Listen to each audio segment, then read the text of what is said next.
Yin Jin woke with his face pressed into mud under the boot like paw of a medium-sized goblin. Filthy muck flooded his nostrils. The stench of rotting flesh and singed fur burned his throat, and murky sewage trickled down his cheeks onto his lips. He barely lifted his head when a black claw bore down hard on his back. Grinding his shoulder blades across jagged stones, lines of text flickered at the edge of his vision. Species: low-tier goblin strength. 4 stamina, 5 spirit, 10 agility, 7 monthly talent. Hardened muscles level, unknown. You possess only the most basic skeletal frame. Running and climbing leave physical stimuli. Dragging heavy loads count as well. Food replenishes your expenditure. Sleep completes your recovery. Once healed, your muscles will remember every strain they endured. Ability: your muscles grow 30-fold in response to physical training stimuli. The last fragments of memory from his rented apartment dissolved beneath the stinking mud. He had become a goblin. The goblin pinning him down was called Torn Ear. A chunk was missing from its left ear, and a broken human leather belt hung around its neck. It chewed ash-dusted horse meat, grease dripping from its black claws onto the ground right before Yin Jin's eyes. Guga, get down. Do not lift your head. This new body understood the warning. Yin Jin flattened his palms back into the mire. Torn Ear could not jostle for space beside the bullier medium goblins near the fire, nor dare draw near the upper stone ledge. This muddy lower ground was all it could claim. Any goblin that dared raise its head would feel its weight come crashing down. If he fought to the death right now, Yin Jin doubted his teeth could even pierce the creature's hide. An oil-smeared bone fragment rolled away from the bonfire. Torn Ear spun at once, shoving its way among the medium goblins. It took an elbow blow, yet dared not strike back. Instead, it roared toward the lower tier and kicked 2 low-tier goblins straight into a mud pit. Yin Jin pushed himself upright and took in the cavern for the first time. High-tier goblins sat atop the upper black stone ledge draped in tattered beast hides, with human shields and holy emblems piled at their feet. The area around the bonfire belonged to medium goblins. Half-cooked meat lay scattered underfoot, and rusted short blades leaned against bare rock. Low-tier goblins could only huddle on the lower level, waiting for bones to tumble down. A robed woman in white was bound beside an altar. Half her clothing was soaked with blood, her wrists hung fastened to a stone pillar, and 2 human corpses in leather armor lay at her feet. A high-tier goblin wearing a knight's helmet scraped a holy emblem across her cheek. A flash of silver light made it yank its paw away. It vented its rage on the nearby low-tier goblins. One low-tier goblin drew too close and was kicked off the ledge. Its skull cracked against a stone corner. It twitched on the ground, and other goblins immediately swarmed over it to snatch scraps of food clutched in its hands. Watching the chaotic scene, Yin Jin's stomach churned with nausea.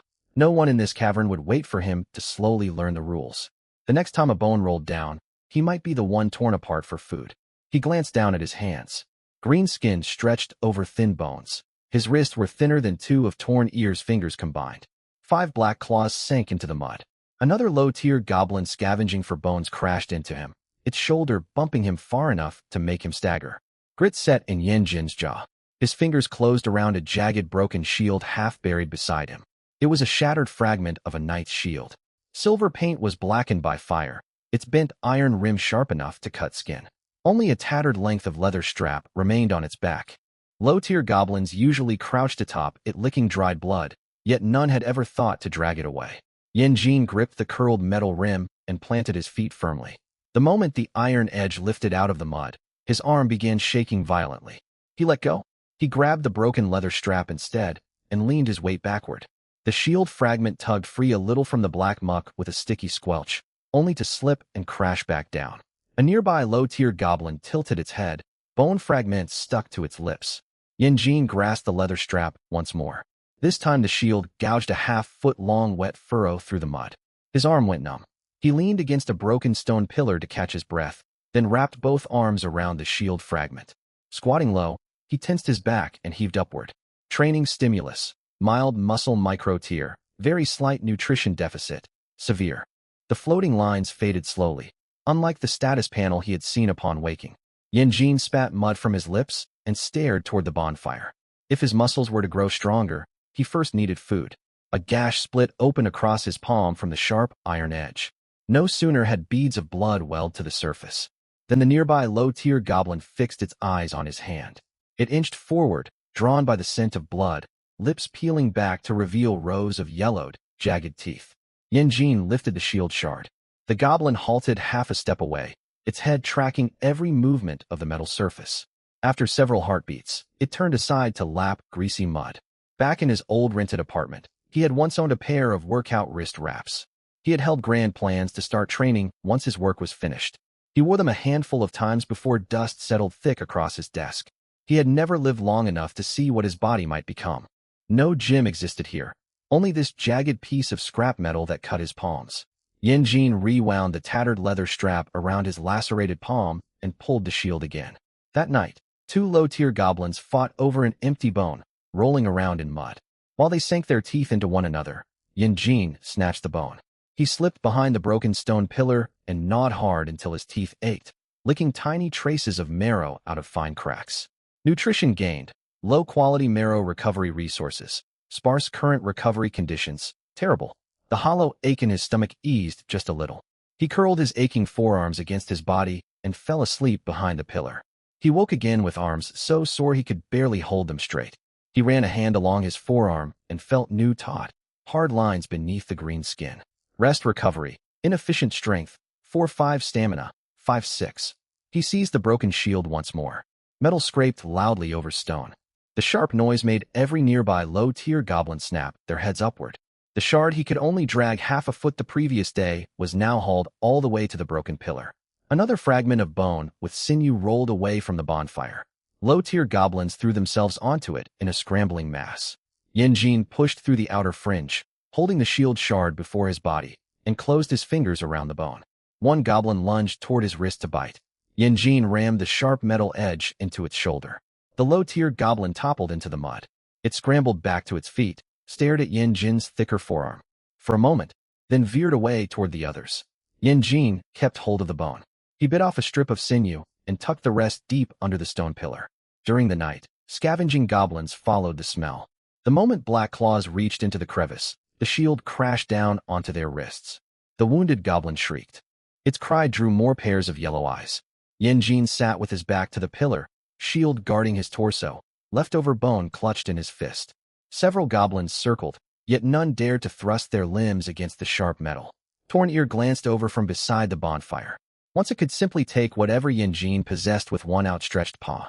Now the broken shield stood planted in mud, and a pair of green eyes watched it coldly from behind the metal. For the next 2 days, he guarded the stone pillar and his shield shard. Edible sinew was hidden in rock crevices. Marrow was saved. Every waking hour, he dragged the shield. When his legs trembled under strain, he dug his short claws into stone cracks and hung there until his knuckles throbbed. On the 3rd day, a fat cave rat scurried out from behind the bonfire. Multiple low-tier goblins shrieked and pounced, colliding into one another. The rat swerved along a fissure and ran straight into Yanjin's outstretched hands. 5 black claws clamped tight around its neck. The rat thrashed wildly, its tail whipping against Yanjin's wrists. He squeezed harder, and the hard new muscle along his forearm tensed fully. Crack! The rat's neck snapped. Fresh blood filled the air. Every nearby low-tier goblin's eyes flared bright with hunger. The foremost one crawled forward. Yanjin planted the shield firmly in front of his knees. The goblin bared its fangs and scraped its paws through mud before finally retreating. Yanjin dragged the dead rat back toward his pillar. A paw landed heavy on his shoulder.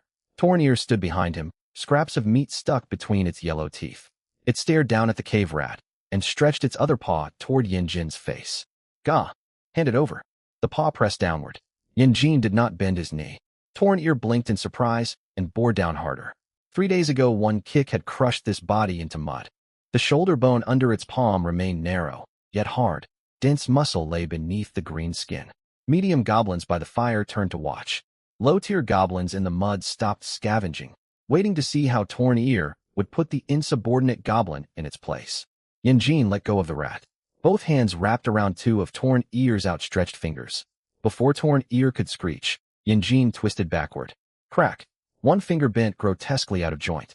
Torn Ear stumbled backward with a high-pitched wail and tore its hand free. Jeering cackles echoed from around the bonfire. Humiliation burned across its face. To be injured by a low-tier goblin in full view of medium goblins stung worse than missing a mouthful of food. Yanjin kicked the cave rat behind the stone pillar and lifted his uninjured right arm. Torn Ear snatched a heavy bone club off the ground and swung it down. The bone club arced toward his head just as Yin Jin kicked the rat safely behind cover. He raised his left arm. Boom. Wood slammed hard against the outer side of his forearm. Pain shot all the way up to his shoulder. Half his hand went numb, and fresh text flashed at the edge of sight. Physical injury, forearm contusion, muscle tear, moderate. Torn Ear pulled back the club and hissed. The mocking laughter still lingered. It could not allow a low-tier goblin to remain standing. It swung horizontally for the second blow. Yin Jin ducked forward, closing the distance until his small body pressed tight against Torn Ear's torso. He rammed his shoulder into its chest. Though Torn Ear stood a full head taller, its feet sank into slippery mud, and its broken-fingered hand could no longer grip the club securely. Off balance, its torso arched backward. Yin Jin seized the human leather belt around its waist and planted his feet. His back and hips exploded with power. Torn Ear's feet lifted clean off the mud, and it crashed onto its back onto a pile of sharp bone shards. Crunch! Sharp fragments pierced its back. It arched in agony, dropping its club. Yin Jin stepped forward and planted one foot down onto its injured hand. He pressed his soul downward. Torn Ear's scream warped into a gurgling shriek. It snapped its jaws toward Yin Jin's calves. Yin Jin picked up the fallen bone club and struck it square across the maw. Crack! A yellow tooth flew into the bonfire, trailing blood and scraps of meat. Silence fell over the bonfire. Torn Ear scrambled to crawl away, multiple bleeding puncture wounds across its back. Its neck lay exposed within striking distance of the club. 2 more solid blows would likely kill this medium goblin right beside the fire. Yin Jin lifted the club high, then froze mid-swing. The high-tier goblin in the knight's helmet was watching from the upper ledge. Fighting between medium goblins amused it, yet losing a subordinate that drove low tiers to work would make it turn its anger onto Yin Jin. He shifted the club and smashed it down onto Torn Ear's other hand, reaching for scraps. Blood splattered across the stone. Torn Ear fled, still alive, back down into the mud, leaving the food behind. The medium goblins who had laughed moments earlier fell silent. The nearest one tightened its grip on a short blade and shifted 1 foot forward. Seeing Torn Ear writhing, it pulled back into firelight. Yin Jin's left arm hung swollen at his side. He transferred the club to his right hand. He walked over to Torn Ear and tore a half-eaten slab of horse meat free from its waist. Torn Ear lifted its claws to strike. Yin Jin slammed the club against the stone ground beside its knuckles. Chips of rock stung its face. It instantly curled its claws inward and fell silent. Yin Jin bit into the horse meat. Undercooked flesh tasted sour and rank, ash clinging to oily fat. As food settled in his stomach, the cold hollow ache inside him slowly faded. Nutrition gained. High-fat horse meat recovery resources, ample. Soft scuffling noises came from behind the stone pillar. 2 scrawny low-tier goblins stared at the meat in his hands. One was missing 2 fingers, while the other always had dust smudged across its nose. Normally, they never got more than bone dust to eat. Saliva dripped into the mud, yet they dared not cross the reach of the blood-stained club. Yin Jin tore off 2 small strips of tough fascia and tossed them at their feet. The goblin with missing fingers pounced first. Dust Nose hurried forward, ready to snatch food away from its companion. Yin Jin slammed the club between them. He pointed with the club tip toward the rock crevice holding his stored food, then swept it across other low-tier goblins creeping closer. Missing fingers hunched over his food and bared his teeth.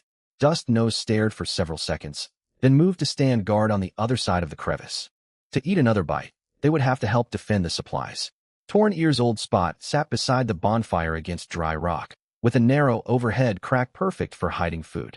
Yin Jin was dragging his cave rat toward it when he spotted Torn Ear limping there, clutching its wounded jaw. The bone club blocked its path. Yin Jin pointed toward the muddy lower pit with the end of his club. Go! Goblin vocal cords could not form proper human speech, yet Torn Ear understood perfectly. It glanced upward toward the stone ledge. The helmet-wearing high-tier goblin toyed with a silver holy emblem. It showed no intention of intervening. Torn Ear bowed its head and retreated to the mud with its injured hands. Yin Jin sat down on the dry stone. Warmth from the fire washed over his cold green skin. Missing fingers and Dust Nose squatted beside the crevice. Other low-tier goblins could only watch from across the mud as rat blood dripped onto stone. The high-tier goblin's paw, fiddling with the holy emblem, paused. Yellow eyes beneath the helmet swept across the bonfire before settling on Yin Jin. It saw Torn Ear huddled in mud. It saw a low-tier goblin seated on ground meant for medium goblins. Soon its gaze drifted away. Yin Jin did not look upward. He divided the horse meat into chunks, stashing the largest piece deep in the crevice and tucking the cave rat furthest inside. His left arm throbbed hot with swelling. Another serious fight in this condition would make it hard for him even to swing his club. On the other side of the bonfire, a medium goblin stretched its paw toward the cave rat's tail while Yin Jin's gaze was lowered. Missing fingers screeched. He threw himself before the crevice, baring all his small sharp fangs. Dust Nose heard the alarm, grabbed a sharp bone fragment, and blocked access to the rat. The medium goblin snarled at them. Yin Jin planted his club firmly across his knees. The medium goblin spotted dried goblin tooth blood on the wood, spat a string of guttural insults, and turned away to fight over other discarded bones. Missing fingers immediately began eating. Dust Nose tucked his bone fragment under his belly. They remained foolish and greedy, yet they stood watch beside the crevice a little longer. Leaning against the rock wall, Yin Jin closed his eyes and sucked on a small lump of fat to rest. He woke to a dimmer bonfire. Brief rest, recovery, strength. 5-6 stamina. 6-7 agility. 7-8. His forearms still ached, yet his fingers could once more grip the club firmly. A roar boomed from the upper ledge. The high-tier goblin wearing the knight helmet jumped down. It kicked aside two low-tier goblins and pointed toward piles of human corpses near the altar. Dented armor and broken shields lay scattered across stone steps. Medium goblins began whipping low-tier goblins forward, forcing them to haul salvage toward the front cavern. One corpse in chainmail was wedged under the stone steps. 3 low-tier goblins tugged uselessly at its limbs. They only managed to roll the body halfway over.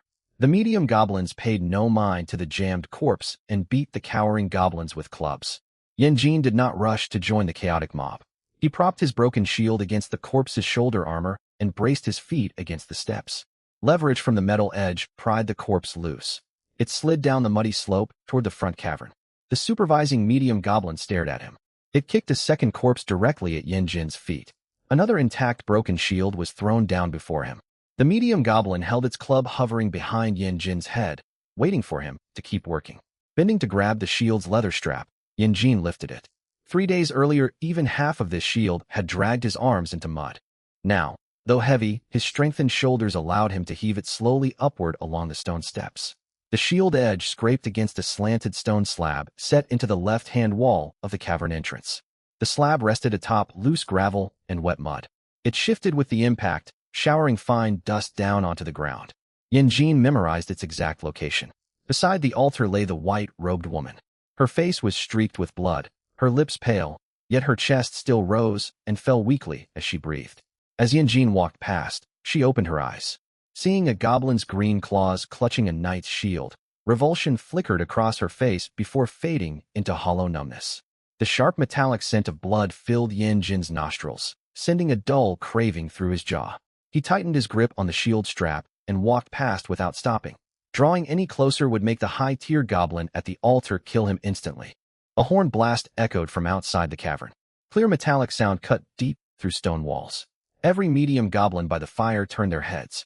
The high-tier goblins seized their weapons. Low-tier goblins threw themselves flat into mud, their bodies shaking uncontrollably. A second horn call rang out, much nearer. Human voices drifted in from outside. Yin Jin could not understand their words. Only short, crisp phrases spoken in steady, coordinated rhythm. When the voices fell silent, iron boots tramped in unison at the cavern mouth, followed by the clatter of shield rims striking one another. Hounds rumbled low-toned growls that traveled across the ground. These invaders had clearly assigned their tasks in advance. The high-tier goblin roared toward the rear cavern. Medium goblins dragged baskets full of loose rock and kicked burning firewood toward the front tunnel. No one moved to untie the bound woman beside the altar. They left her there deliberately, to deter humans from simply burning down the cavern. Yin Jin glanced backward. The rear cavern was sealed off by 2 high-tier goblins. Any low-tier goblin drawing near got stabbed. The altar had no escape route. Cracks behind the bonfire were too narrow for anything larger than an arm. The only plausible way out lay behind that slanted stone slab near the entrance. High-tier goblins drove low-tier goblins forward toward the cavern mouth. Medium goblins followed behind with drawn rusted blades. Any goblin that tried to scramble backward got stabbed in the back. Yin Jin was shoved toward the opening alongside the rest. His broken shield remained clutched in his hands. The slanted slab stood only a short distance to his left.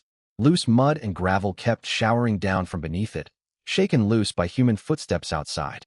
Silver-white light flooded into the cavern entrance. The foremost low-tier goblin lifted its claws. A human square shield smashed straight into its chest. A dull crunch echoed as its ribcage caved inward. The goblin flew backward and crashed at Yin Jin's feet.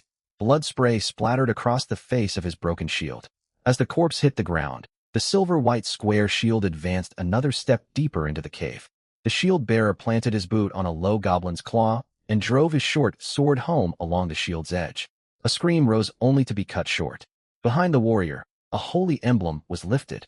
Its white light burned the green-skinned creature's eyes. As Yin Jin raised an arm to shield his gaze, a bowstring twanged off to his right. A medium-sized goblin trying to flee through a rock fissure was pinned to the cave wall by 2 arrows, its feet still twitching. Further back stood a human clutching a short staff. Red light flickered repeatedly at its head, flames flaring up each time only to die down at the white-robed priest's sharp rebuke. Captives were huddled beside the altar, and the cave mouth was far too narrow. The man could only hold fire contained atop his staff, waiting for the front-line fighters to pull back. One low-rank goblin ducked behind a broken basket, only to be seized by a high-rank goblin, lifted upside down, and hurled straight at the square shield. The shield-bearer stepped backward to absorb the impact, then sliced open another medium goblin's belly from beside his shield. Archers guarded the rocky cracks. Holy light pressed forward behind the shield, and with every meter the humans advanced, more bodies sank into the muck. A shout echoed from outside the cave. Yin Jin understood not a single word of the human tongue. Yet the shield-bearer halted at once, making way for the houndsman's hunting dog. The beast's shoulder reached nearly to Yin Jin's chest, its neck clad in leather armor. It pressed its nose to the blood-soaked mud, sniffed over several corpses, then lifted its head and fixed its gaze deep into the cave. The high-rank goblins roared louder. A heavy kick landed in Yin Jin's lower back, sending him stumbling forward. Split Ear lurked just behind him, half his face swollen. Unable to grip his bone club with his broken fingers, he pressed a short dagger against Yin Jin's spine. If the humans focused first on this low-rank goblin, he could seize the chance to retake the cave rats and the stone altar. Square shields and archers blocked the cave entrance. The hound dropped low in readiness. Split Ear and the high-rank goblins hemmed Yin Jin in from behind. Yin Jin's eyes drifted left toward the cave mouth. That slanted, wedged stone slab still trembled. It had shuddered when the broken shield crashed against it earlier, several pebbles already tumbling down into the mud. The slab weighed far too much. The cave-dwelling goblins had always squeezed past its edges, none bothering to shift the massive stone.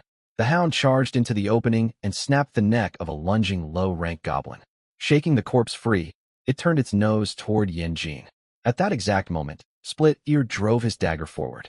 Yin Jin threw himself toward the stone slab, and the hound pivoted to follow. He cast aside his shattered shield, hooking both hands under the slab's lower rim. Moss made the rock slick and damp. His black claws slipped at first. He jammed his shoulder into the gap, bracing his feet against hard stone buried beneath the mire. Yin Jin tensed every muscle in his back and shoulders. His first heave failed to move the slab. Foam flecked the hound's jaws as it leaped, spattering the back of Yin Jin's neck. He roared and shoved upward once more. Training load, extreme. Muscle tears, moderate. Burning agony exploded across his shoulders and upper back. The loose pebbles beneath scraped free and rolled away. The entire slab crashed downward. As the hound's forepaws landed on its lower edge, half its body was crushed into the mud. Its hind legs thrashed wildly. The far side of the slab slammed against the square shield, shoving the shield-bearer backward out of the cave and cutting the pouring white light by half. Voices shouted outside. Men heaved against the stone, while another hunter hauled at the dog's leather leash. The hound howled in agony, trapped beneath the slab's rim. Piled up corpses jammed the opening, stopping them from shifting the stone quickly. Arrows knocked by archers arced over the slab's top edge, aimed straight at Yin Jin. This green-skinned creature had used the hound's charge to collapse the entrance, acting with far more cunning than the mindless lunging of ordinary goblins. An arrow whistled over the slab, grazed Yin Jin's ear tip, and buried itself in the chest of a low-rank goblin that had sprung at him from behind. Yin Jin rolled into the mire, his shoulder throbbing numb with pain. The hound still struggled underneath.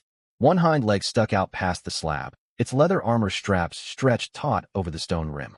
Yin Jin lunged forward, jammed his bone club between the dog's jaws, then seized that exposed hind leg and pulled. The hound wrenched its head free of the club, its jaws snapping so close they grazed Yin Jin's shoulder. Skin tore open. Hot blood streamed down his arm. Bracing his feet against the slab, Yanjin pulled backward with all his strength. The dog's leg twisted in the narrow crevice. Metal links on its leather harness snapped, and a length fitted with iron rings clattered down into the mud. Split Ear caught the scent of fresh blood and charged forward with his short dagger raised. Yanjin spun and swung his bone club. The heavyweight crashed into Split Ear's swollen face. Split Ear toppled backward into the muck, his dagger flying from his grasp. One of his protruding fangs cracked open, bleeding. He scrambled backward on all fours and dared not draw near the trapped dog again. Further back, a high-ranked goblin caught sight of meat and stretched out its claws toward Yanjin. Even as the hound's whimpers echoed from the entrance, all it cared about was the smell of warm, fresh blood. Yanjin dragged the dog's hind leg sideways, letting the slab shield him from the high-ranked goblin. As the monster lunged, an arrow shot through a crack in the stone and buried itself in its raised forearm. Roaring, it retreated into shadow, grabbing low-ranked goblins and hurling them forward to take further arrows. Seizing his chance, Yanjin picked up the broken chain, looped it around the dog's ankle, and dragged the meat toward the fire. The medium goblin stared at the trapped hound beneath the slab, then at Split Ear wallowing in mud. None dared make the first move to snatch the prize. Voices from outside shifted tone. Shields stopped hammering against the slab, and metal weapons fell silent at the entrance. Short, sharp human calls rang out one after another. Then liquid began trickling inward through gaps beneath the stone. A pungent odor of oil overpowered the stench of blood. Yanjin looked up. Sparks glowed beyond the fissures. Burning oil. Iron boots retreated a short distance outside. The oil flowed downhill toward the cave fire. Once smoke flooded deeper inside, all the goblins would have no choice but to surge toward the entrance. High-ranked goblins scrambled toward the rear cavern, roaring and shoving low-ranked goblins in their path forward. Medium goblins also jammed inward. Panic swept through the low-ranked goblins trapped further down. Trampling over the bodies of their dead kin, they surged toward the fire and stone altar. Yanjin dragged the dog's leg back to a patch of dry rock. Broken Finger and Gray Nose huddled beside a rock crevice. Their yellow eyes locked onto the meat the instant they saw it, forgetting all about the burning oil seeping in from the cave mouth. Yanjin could not tear the whole leg free. Instead, he smashed repeatedly at the joint with his bone club until remaining sinew split apart. He bit down into hot flesh. The overwhelming metallic taste made his stomach heave, yet his trembling fingers relaxed as his body absorbed nourishment. Nutrition gained, tracker hound flesh. Recovery materials, sufficient. Physical injuries, shoulder laceration, forearm bruising. Flames crept along the oil-slick ground into the front cavern. Yanjin grabbed a gnawed hound bone and tossed it between Broken Finger and Gray Nose. Both low-rank goblins pounced at once. Others caught the scent and swarmed forward, screaming. The bone rolled through mud, sending them tumbling into scrap armor and wooden frames beside the fire. Clattering chaos concealed movement behind the stone altar. Yanjin tucked the hound leg against his chest, wrapped the broken chain around his wrist, and slipped behind the altar toward a narrow rear fissure. The gap was barely wide enough for a low-rank goblin's shoulders.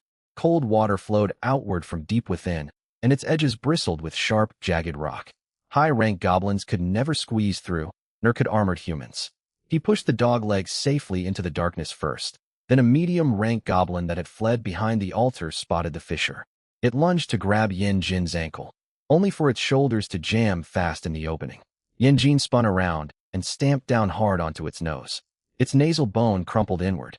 The medium goblin toppled backward onto the fire-lit mud. Low-rank goblins immediately trampled across its chest, still chasing the bone out in the muck. Yanjin pushed the dog leg further into darkness, then twisted his shoulders and wriggled inside. His torn shoulder wound scraped raw against stone. Blood streamed into the cold, running water, making spots dance across his vision. Black claws dug into rock handholds, hauling his body inward inch by painful inch. Humans charged through the fire-lit cavern. An archer lifted an arm and pointed toward the stone altar. That goblin. Mark it. Yanjin could not understand the words. An arrow slammed into mud exactly where he had lain only moments earlier, its shaft quivering right beside the fissure's outer rim. Holding tight to the dog leg, he kept crawling deeper. Firelight penetrated a few feet inside the crack before a bend cut it off. Goblins still fought and screamed over the bone far behind, their cries fading with distance. A cold breeze washed over him from ahead. The fissure led outside. Cold water inside the crevice rose to Yanjin's chest. One arm clutched the dog leg, His other hand gripped rocky outcrops as he squeezed sideways through the passage. Every time his wound dragged against stone, numbness shot through his shoulder, blood dripping off his elbows and vanishing into black water. Roaring fire grew muffled behind him. Goblin screams tangled with human shouts, metal ringing against stone. Sounds bounced around multiple bends, merging into one confused din. He could no longer tell which side was winning. Yin kept crawling forward.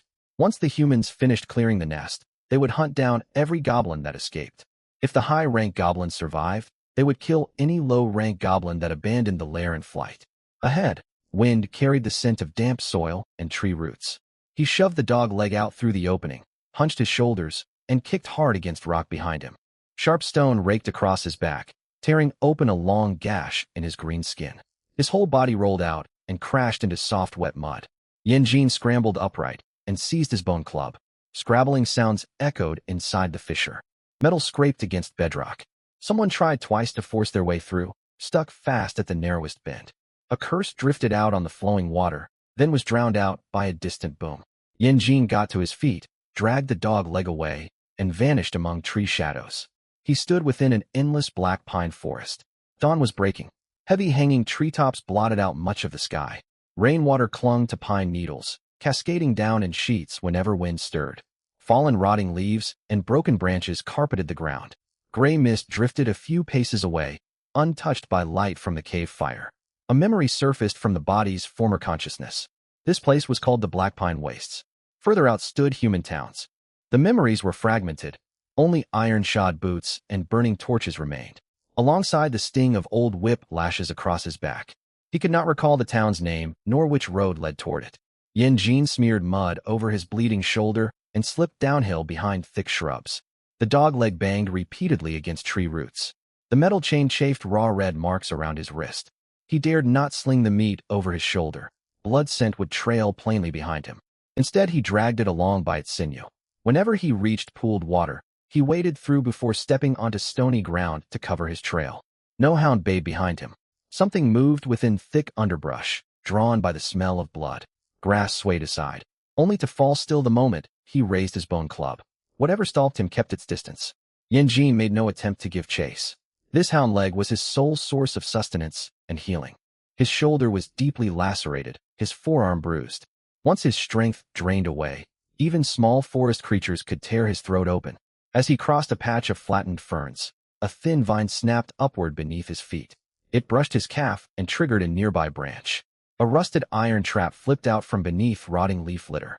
Tufts of gray fur still stuck in its jaws. Its spring had long rotted away, so it did not snap shut. Yet its corroded teeth clinked sharply against stone. Yin instantly retreated behind a tree trunk. No human voices echoed nearby, yet old knife scars marked tree trunks, and several branches had clearly been cut long ago.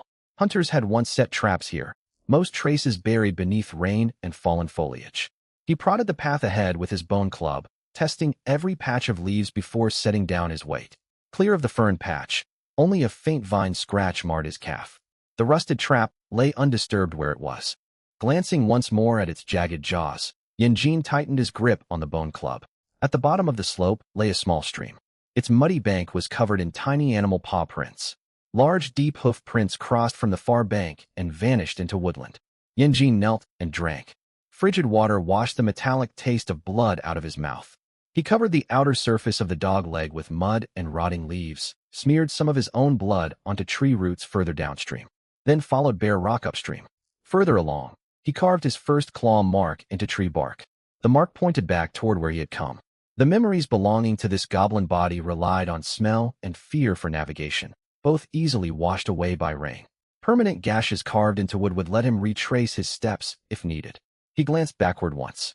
The scent of blood beside the stream was already diluted by running water. Yet a shallow gouge remained in mud where he had dragged the dog leg. He broke off a leafy pine bough and brushed backward over the mud, smoothing out the deepest tracks. The bough, now stained with dog blood, was tossed into the stream to drift downstream.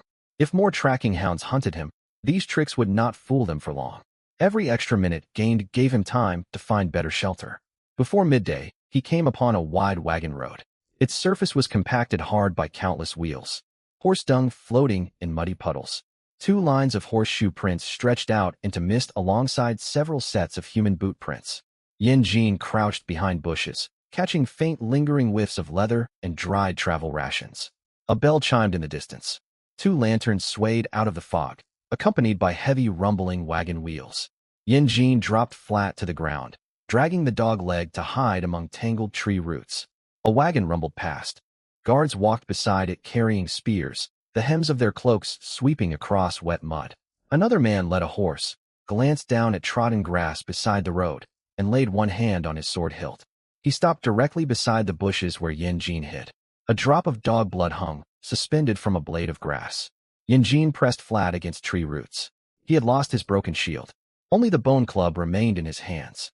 If the man pushed foliage aside, the first thing he would see was green skin and black claws. A horse snorted further along the road. The horseman glanced back toward his caravan, ground the droplet of blood into mud under his boot, and marched onward. He had stood no more than 2 paces away from Yin Jin. Yin Jin held his breath. The goblin instincts inside him reacted to the smell of horses. His stomach tightened sharply, baring his fangs. Black claws dug hard into the bone club, wooden splinters piercing his palms, forcing him to resist the primitive urge to lunge toward horse flesh. Wagon wheels crunched through puddles, and bells faded into distance. Only when the smell of leather vanished completely did Yin Jin creep out from beneath the roots. He avoided stepping onto the main road. He walked parallel through woodland for a short while, memorized the caravan's direction, then turned back deeper into the forest. He marked locations of streams and muddy hollows with claw-carved tree signs. Cross-shaped marks near the wagon road warned him to stay clear of open ground traveled by humans. Single marks beside water sources kept him from wandering in circles. Rain returned in the afternoon. Water soaked the dog leg, making it heavier to drag. Yin Jin's left arm could barely lift. Abrasions across his back stung as wet fabric clung to open skin, pulling with every step. Several times he caught the scent of wild beasts, forcing him to squeeze under low-lying shrubs and wait until the danger moved on. Dusk fell. Ahead on a hillside, a dark opening gaped beneath a lightning-split ancient tree. Its exposed roots formed a hollow large enough for a man to huddle inside. Moss cloaked the entrance. Dry leaves carpeted the floor. Only damp rot drifted out with the wind. Yin Jin knelt and sniffed carefully for a long time. No fresh droppings, no newly crushed foliage. He prodded deep inside with his bone club, disturbing showers of wood dust. Nothing leaped out to attack him. Only then did he crawl inside. The hollow extended further inward than it had appeared from outside. Old crushed nutshells littered the rear, gnawed fine by animal teeth, leftover nesting material for some small beast. Dust coated everything. The scent was faint. No creature had returned here for several days. Yin Jin swept nutshells out the entrance, leaving only dry leaf litter. He scooped handfuls of wet mud from the slope and covered muddy drag marks left by the dog leg just outside the opening. Finished, his legs gave way. He slumped down onto dry leaves, chest heaving heavily. The hollow was cramped. Curled up, his back rested solidly against inner wood. Hillside earth blocked most wind, and leaves concealed half the entrance. Rain no longer lashed against his injured shoulder. He pulled the dog leg in front of himself, scraping off caked-on mud, and bit into the meat. Raw flesh made his teeth ache, sinew tough and chewy. Goblin's senses reveled in grease. Saliva flooded his mouth, and his black claws reached hungrily for more meat. Yin Jin restrained himself and tore off only one further chunk. This leg had to sustain him through the next day. Nutrition gained, tracker hound flesh, sufficient. Physical injuries, shoulder laceration, back abrasions, heat loss. Muscle repair, in progress. He covered the meat with rotting leaves and laid the broken chain beside him. His bone club rested just inside the hollow, propped behind a slanted short dry branch. Any creature squeezing inside would nudge the branch, knocking it against the club to make warning noise. Blood still seeped from his shoulder wound. Yin Jin tore a dirty hide from the dog leg, found it caked with mud, and tossed it outside. He pressed thick dry leaves against the laceration to staunch bleeding, then loosely bound the makeshift dressing in place using sections of the broken iron chain. When he finished, his black claws shook too badly to grip iron rings firmly. Staring down at the leaf-wrapped wound, he thought suddenly of the white-robed priestess beside the altar. She had smelled of healing herbs and might well have known how to treat such injuries. Yet divided by the enmity between humans and goblins, the look in her eyes when she saw him had been no different from how she regarded every other monster inside the cave. Yin Jin tucked loose ends of the chain beneath his body and closed his eyes. Nighttime sounds echoed through the black pine woods. Leaves crunched under unseen footsteps. Leaning against wooden walls, his hand never strayed far from his bone club. Only once rainfall softened did he dare let his eyes fall shut. He dreamed of a rough-hewn throne built from black timber and piled bones. Countless goblins knelt across muddy ground. Low-rank goblins crouched furthest out. Even high-rank ones bowed their heads, tapping claws rhythmically against earth. Yin reached up and felt a bone crown upon his head. Glancing down, he saw his own body covered in rough animal hides. I have climbed all the way onto this throne. Why am I still a goblin? Outside the hollow, a small forest animal stepped into damp mud. Its paw knocked against the dry warning branch. Wood tapped against the bone club.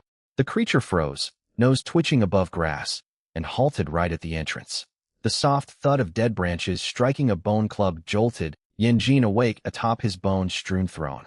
Eyes flying open, he gripped the wooden handle and huddled tight against the inner wall of the tree hollow. Grass outside the opening still swayed.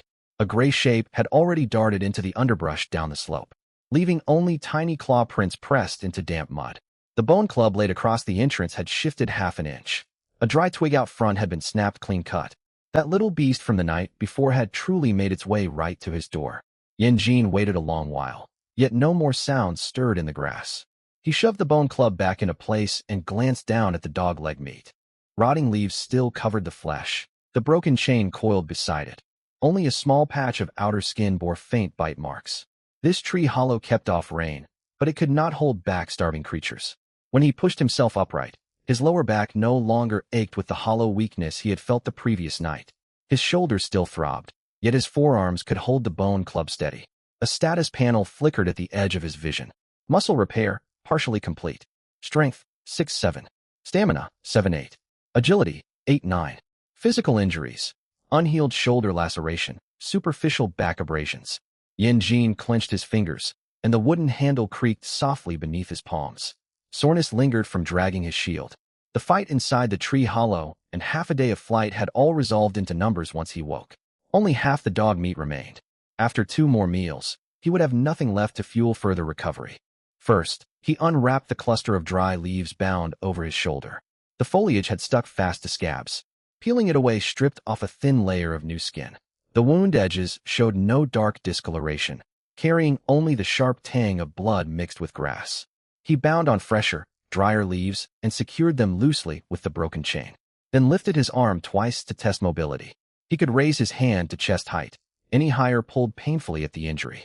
The abrasions across his back had crusted over with rough scabs. Leaning against the hollow wall still felt like grinding against fine grit. He swept hard nutshell fragments out of the opening and tucked 2 thin sheets of bark under his dry leaf bedding to stop his back rubbing raw whenever he drifted off to sleep. He divided the meat into 2 portions, wrapping the larger piece inside broad leaves. He tucked it deep in the far back of the hollow, slicing thin strips from the second portion. He chewed them slowly. Water continued to drip down through the treetop canopy. Wide leaves grew above the hollow entrance, rainwater pooling in their cupped centers. Yin snapped 2 off, wedging them into cracks among the tree roots with thin twigs. Water ran down the leaf veins and pooled in the center. The first mouthful tasted faintly of grass, free at least of muddy muck. Once his makeshift water collector was set, he clambered out of the hollow. The small beast's footprints ran downhill across trampled damp grass. Yin pursued them a dozen paces before halting. The delicate claw prints faded amid rotting foliage, overlapping with several other sets of tracks of varying depth. One trail bore wider prints than those from the night before, grass stems crushed under each step. It had circled halfway around the tree hollow and lingered longest where the dog meat scent was strongest. 2 shallow grooves scored the mud where a nose had nuzzled the ground, alongside several short yellow-brown hairs snagged on nearby vegetation. Yin prodded the hairs with his bone club. A faint rank smell drifted up. More than one hungry creature had caught wind of the meat the night before. He lifted his gaze toward the bottom of the slope. The gurgle of running water carried on the breeze. He followed the tracks a little farther downhill. The slope grew muddier, stones glistening with moisture. The fine claw prints reappeared here, alongside 2 lobed hoof prints softened by morning dew, their age impossible to tell. Water sources meant food, yet also drew large beasts coming to drink. With his shoulder wound unhealed and nothing but his bone club for defense, Yin noted the direction of the hoof prints and turned back uphill, refusing to draw nearer to the unseen stream bank. He carved a deep notch into a piece of bark to mark the position of his tree hollow. Moving to a second tree, he scored a slanted line pointing toward the sound of running water. All paths stored in his original host's memories were tangled with terror, blurred by rain into nothing but faint smells. Carved marks would not fade on their own. On his way back, he spotted a berry bush beneath low-growing shrubs. Dark purple berries clustered under leaves, mixed with a few yellow rotten fruits. A faint memory of sweetness stirred in his mind, and his black claws reached out of their own accord. Yanjin held the branch down with his bone club and plucked just one purple berry. He squeezed its juice onto the unbroken skin of his inner wrist. Waiting until no redness or heat surfaced, he dabbed a tiny amount onto the tip of his tongue. A sharp sourness spread across his palate, and his throat felt no tight constriction. This crude test could not detect slow-acting poisons. He ate only half the berry, wrapping the rest of the ripe purple fruit inside broad leaves. Red and yellow rotting berries stayed hanging on the branches. He would let local small creatures test their safety first. Back inside the hollow, he laid his supplies neatly separated. Dog meat sat furthest to the rear, purple berries against the side wall, and his bone club always within easy reach of his right hand. He looped the broken iron chain around a short wooden spar, hooking the metal rings fast. So the timber lay across the entrance as a simple barrier. The hollow opening sloped slightly downward. Heavy rain would pour straight down the gradient onto his dry leaf bedding. Using his bone club, he dug a shallow drainage trench along the side of the entrance, piling excavated mud against the wind-facing edge. Raindrops fell from above, channeled down the ditch and away down the slope instead of pooling inside. He set a heavy stone against the outer side of the wooden spar. Should any small creature bump against the barrier, the rock would tumble into the trench. The sound was soft, yet loud enough to rouse his light sleep. When he had finished, the hollow remained cramped, yet he had secured space for food and water. His weapon no longer needed to lie underneath him, where he might fumble for it while rolling over in rest. He dragged a lightning-scorched damp log close to the hollow mouth. Half buried in rotting leaves, it weighed more than the dog leg. Bracing his feet, Yanjin hauled backward using the broken chain. After only 3 shuffling steps, his shoulder wound flared hot. He let go at once. 3 shallow grooves scored the muddy slope where the log had dragged. Crouching down, he traced the deepest mark, then stared at his trembling forearms. Once his shoulder healed, he could keep moving the log. Pushing too hard now would leave him too weak even to lift his bone club by nightfall. He smeared mud over the drag marks, leaving only the section close to the hollow exposed. Then he reset the wooden spar barrier and carried his leaf-wrapped water supply inside. Dusk fell. Sitting by the entrance, Yanjin ate his daytime portion of dog meat. Warmth spread through his stomach. He pushed the remaining large piece farther back into the hollow, forcing his black claws away from the leaf wrapping. His goblin body craved to stuff itself full at the scent of grease. Gnawing hunger surged from his stomach all the way to his jaw, making saliva pool thick in his mouth. Yanjin rapped his knuckles sharply against his bone club. The meat would stay preserved for the night. After the rain stopped, rustling noises echoed from downhill. The gray shape that had fled in daylight returned. It bore long ears, its body larger than a rabbit. Nose pressed to the ground, it circled toward the hollow, following the scent of meat. The long-eared beast did not approach the entrance directly. It halted outside the drainage trench first, its nose twitching toward the wooden spar. The blocking stone stood in its way, and the smell of seasoned wood from the bone club hung thick in the air. Circling sideways, the beast tried to slip toward the leaf-wrapped meat through the narrow gap between tree roots and the hollow wall. Seeing it shift direction, Yanjin twisted slowly within the shadows.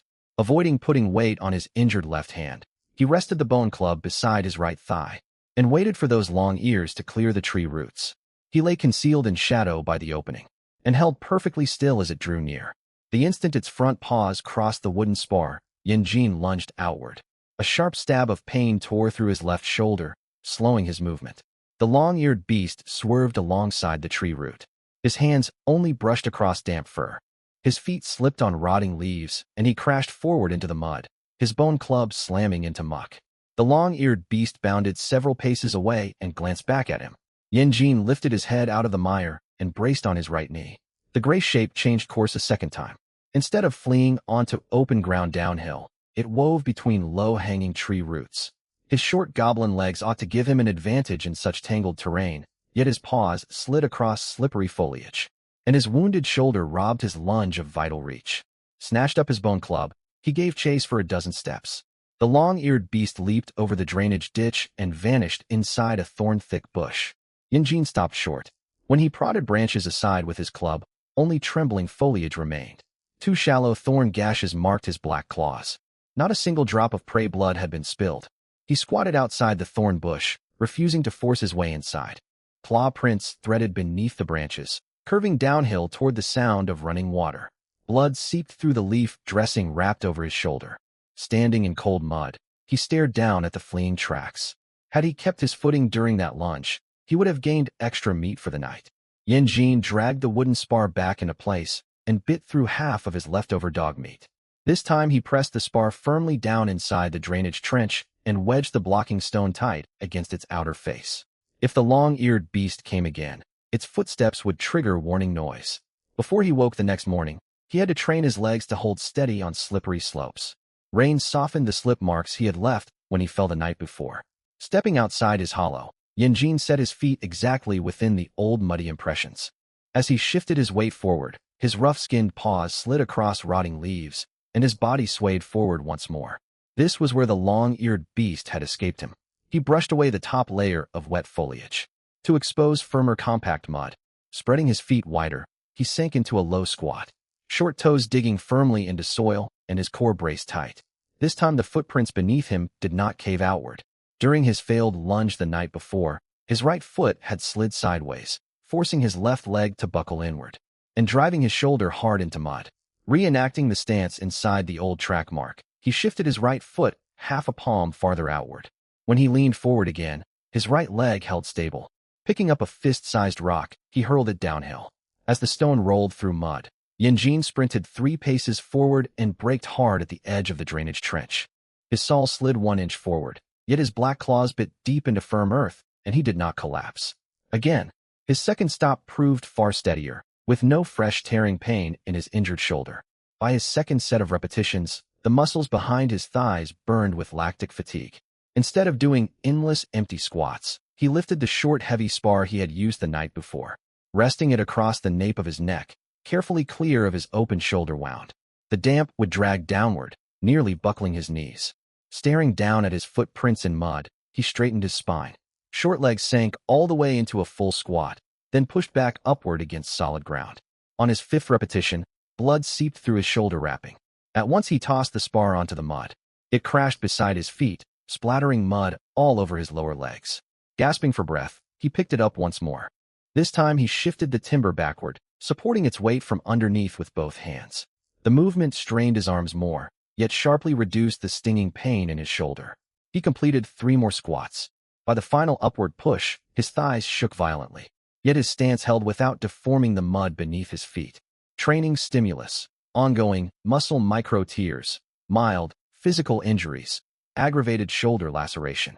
Once the status text faded from view, he switched exercises.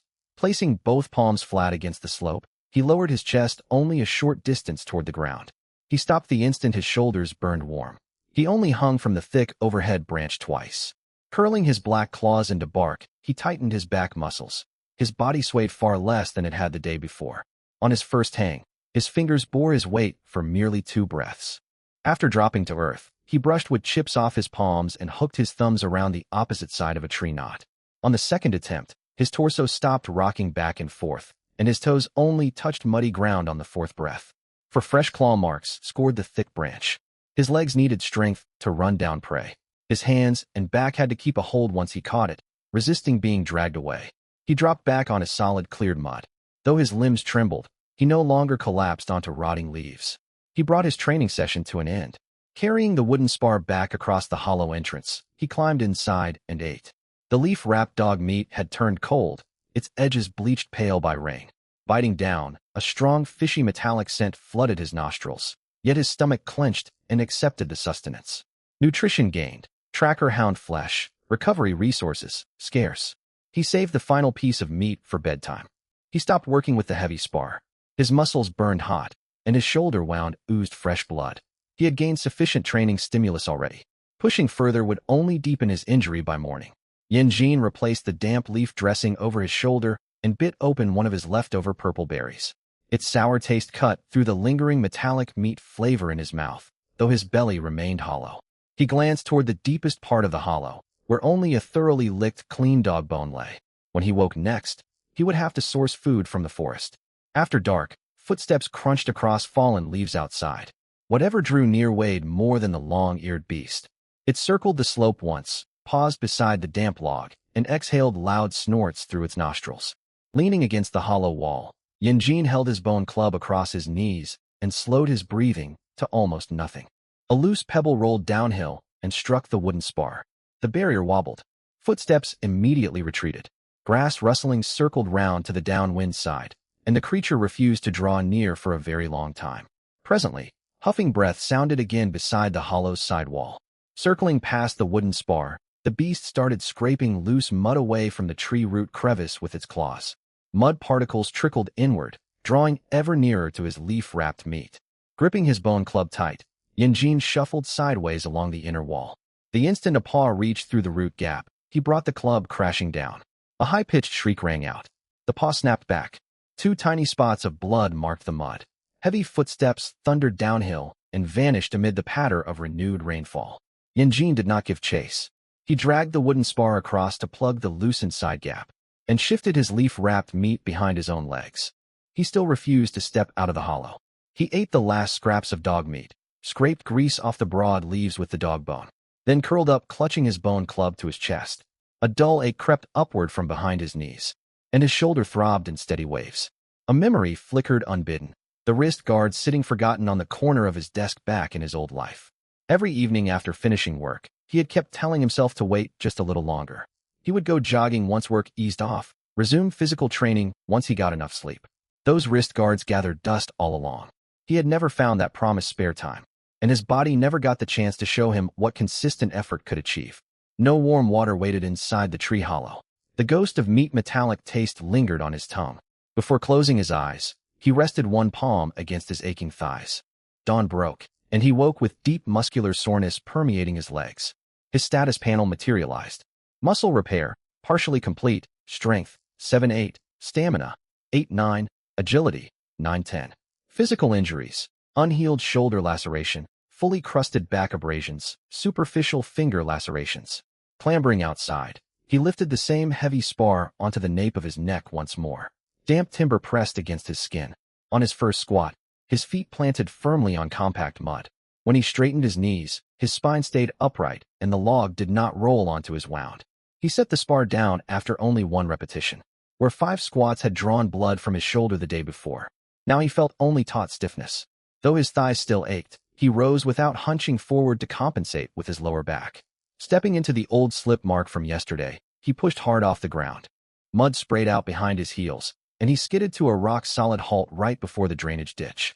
If the long-eared beast tried the same evasive maneuver again, he could close half the extra distance.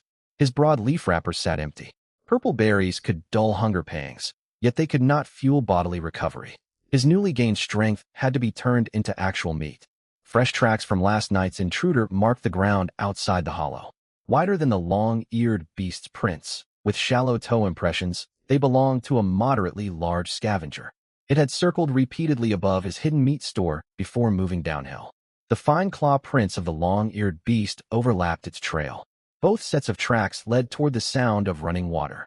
The 2 spots of blood by the root gap had washed thin in rain, yet the claw marks remained. Hurt, the animal had not lingered to lurk near the hollow. Its scent trailed steadily downhill. Brushing grass aside with his bone club, Yanjin spotted fresh dark droppings and tufts of gray fur. Local wildlife traveled down to the water source every single day. Returning to the hollow, he packed his remaining purple berries inside broad leaves. He left the dog bone where it lay. It could scrape clean leaf wrappers and also show him if anything had disturbed his home while he was gone. He rolled 2 extra stones into his drainage ditch, partially covering the clearest footprints left by his departure. The hollow still reeked of dog meat. If a predator broke in during his absence, the wooden spar barrier would shift, and his warning stones would tumble down the trench. Even with food gone, he had no wish to return and find a wild beast waiting hidden among dry leaves. Once all preparations were finished, he bit open his final purple berry. Sour juice soothed his parched throat. Tucking the leaf bundle at his waist, he set off downhill, following fresh animal spoor. He retrieved his broken chain, looping its iron rings around his wrist. His bone club stayed ready in his right hand. He snapped off a sharp splinter from the clean dog bone and slipped it into his waistband as a backup stabbing implement. As he tramped downhill, thick branches brushed across the top of his head. Yesterday, he would have needed to steady himself against tree trunks on this slope. Now his paws planted in damp mud, and he swayed only once before regaining perfect balance. The farther he descended, the denser small animal tracks became. The sound of running water grew louder and louder. Pushing through one final wall of wet foliage, he found not merely tiny claw prints along the muddy bank, but also a deep, well-defined set of hoof prints. Water had not yet pooled fully inside the impressions. The hoof prints slanted away from the stream and vanished into thick shrubbery. Yin prodded the bottom of the print with the tip of his claw. Mud was still slowly seeping inward. Nearby young grass stems had been freshly bitten through, with no dark discoloration along the broken edges. His prey could not be far away. He followed lines of trampled grass onward. Fresh rub marks marred low tree bark. A few steps deeper, short pale brown fur snagged on twigs. A breeze carried a mixture of grass and warm animal hide scent. Beyond the thicket lay a shallow muddy pool. 3 adult deer grazed there, their coats dappled with light brown markings. A young fawn stood at the outer edge of the group. Its forelegs were spindly, and its hind hooves slipped on soft mud whenever it turned. No large-bodied tree offered cover beside the pool. Low-lying shrubs ran along the left, concealing a narrow crawl space beneath their branches. To the right stretched open muddy slope. If the deer fled uphill, his short legs could never hope to catch them. He scooped up a handful of damp dirt and let the soil sift slowly through his fingers. Fine mud particles drifted toward the herd. Wind blew from directly behind him, carrying his goblin body odor straight toward the pool. If he waited any longer, the deer would catch his scent. Yin crawled left alongside low-hanging shrubbery, keeping his shoulder close to the ground, and squeezing between 2 spreading tree roots. Every time grass brushed against his green skin, the nearest adult deer twisted its ears toward him. He held his breath, waited for the animal to lower its head again, then inched his knees forward another half-foot. Huddled behind tree roots, gnawing hunger twisted painfully inside his empty stomach. Each adult deer stood taller than him. Once they broke into full flight, his short legs could only trail uselessly behind them. The fawn stood closest to the bushes. A fallen log blocked its path to the right, leaving only the muddy pool as its line of retreat. Gripping his bone club near its midpoint, he crept forward flat against the ground. The wind shifted direction. The largest adult deer snapped its head upward, swiveling its ears toward the shrubbery. In the next heartbeat, the entire herd burst into motion. Yin burst out from behind the tree roots. The adult deer bounded over the fallen log. The fawn lagged a fraction behind. As it pulled its hind hooves free from soft mud, Yin burst out under the low-hanging branches. The fawn swerved left. He hurled his bone club. It crashed into muddy water straight ahead of the fawn. Mud splattered across its face. Panicked, the fawn lurched hard to its right, driving its hindquarters straight into Yin's outstretched arms. A fallen tree trunk lay across the right-hand side. The fawn tried to leap. Its forehooves cleared the log, but its hind legs were dragged down. Its belly slammed against the damp timber, and its cry rose into a shrill bleat. Yin locked both of the fawn's slender hind legs in his grip, hunching his lower body. The fawn shrieked and lunged forward. Yin was dragged several paces. His knees struck sharp stones, drawing a guttural groan. He jammed his soles against a rocky outcrop, rolled sideways onto the fawn's ribs, hooked one hand under its belly fur, and hauled the whole animal down into the mud. A hoof crashed into his chest. His breath vanished in a gasp, yet he kept bearing down on the hind legs. A second hoof grazed his jaw. He twisted his head aside and drove his knee hard into the fawn's flank. The fawn scrabbled wildly with its forelegs, leaving 2 raw red scratches across Yin's chest. He pressed his right elbow onto the creature's hip and reached along its side with his left hand. His old shoulder wound pulled sharply, and his fingers nearly slipped loose. He pressed his chest flat against the fawn's back, putting all the weight of his hips and legs into holding it pinned. The fawn thrashed another half-foot forward. Yin's feet plowed deep furrows through wet muck, but his body never tipped over. The day before, he had slipped on this very same mud while charging the long-eared beast. Now his toes dug firmly into the mud bed. His back held rock solid atop his prey. The fawn kicked again and again, yet could never wrench its hindquarters free from his black, clawed grasp. Up on the slope, the adult deer paused for a heartbeat. It glimpsed the small green-skinned creature pinning down its young, then turned and fled into the woods with the rest of the herd. The fawn kept screaming. Beneath the fur on its neck, blood vessels throbbed visibly. Yin Jin bared his teeth. Saliva flooded thick into his mouth. All he need do was bow his head and tear open its throat, and hot blood would pour straight into his mouth. His face drew close to the fawn's neck. The fawn gave another violent heave. Yin Jin pulled back. He balled his fist and struck behind its ear. The first blow failed to subdue it. Bracing one palm on the ground, he put the full force of his torso behind a second punch. Bone met bone with a dull thud. The screaming cut off. The fawn's limbs still twitched. Yin Jin retrieved his bone club and struck the back of its skull once more. He refused to behave like the other goblins back in the cave, who tore raw flesh from living prey. Killing was no less brutal, yet at least he made the choice. Hunger gnawing in his gut would not drive his actions. Even after the fawn fell still, the primitive urge to sink his fangs into its throat lingered. Staring down at his blood-smeared black claws, Yin Jin pushed the carcass a short distance away with his bone club. His stomach urged him forward, yet his hands reached first for the broken chain half buried in mud. Then he dragged the deer corpse back within reach. The meat would fuel his physical recovery. Still, the sounds of the fawn's desperate struggle sent pricks of unease up the nape of his neck. He feared one day he might hear such cries and feel nothing but ravenous craving. A system panel flickered at the edge of his vision.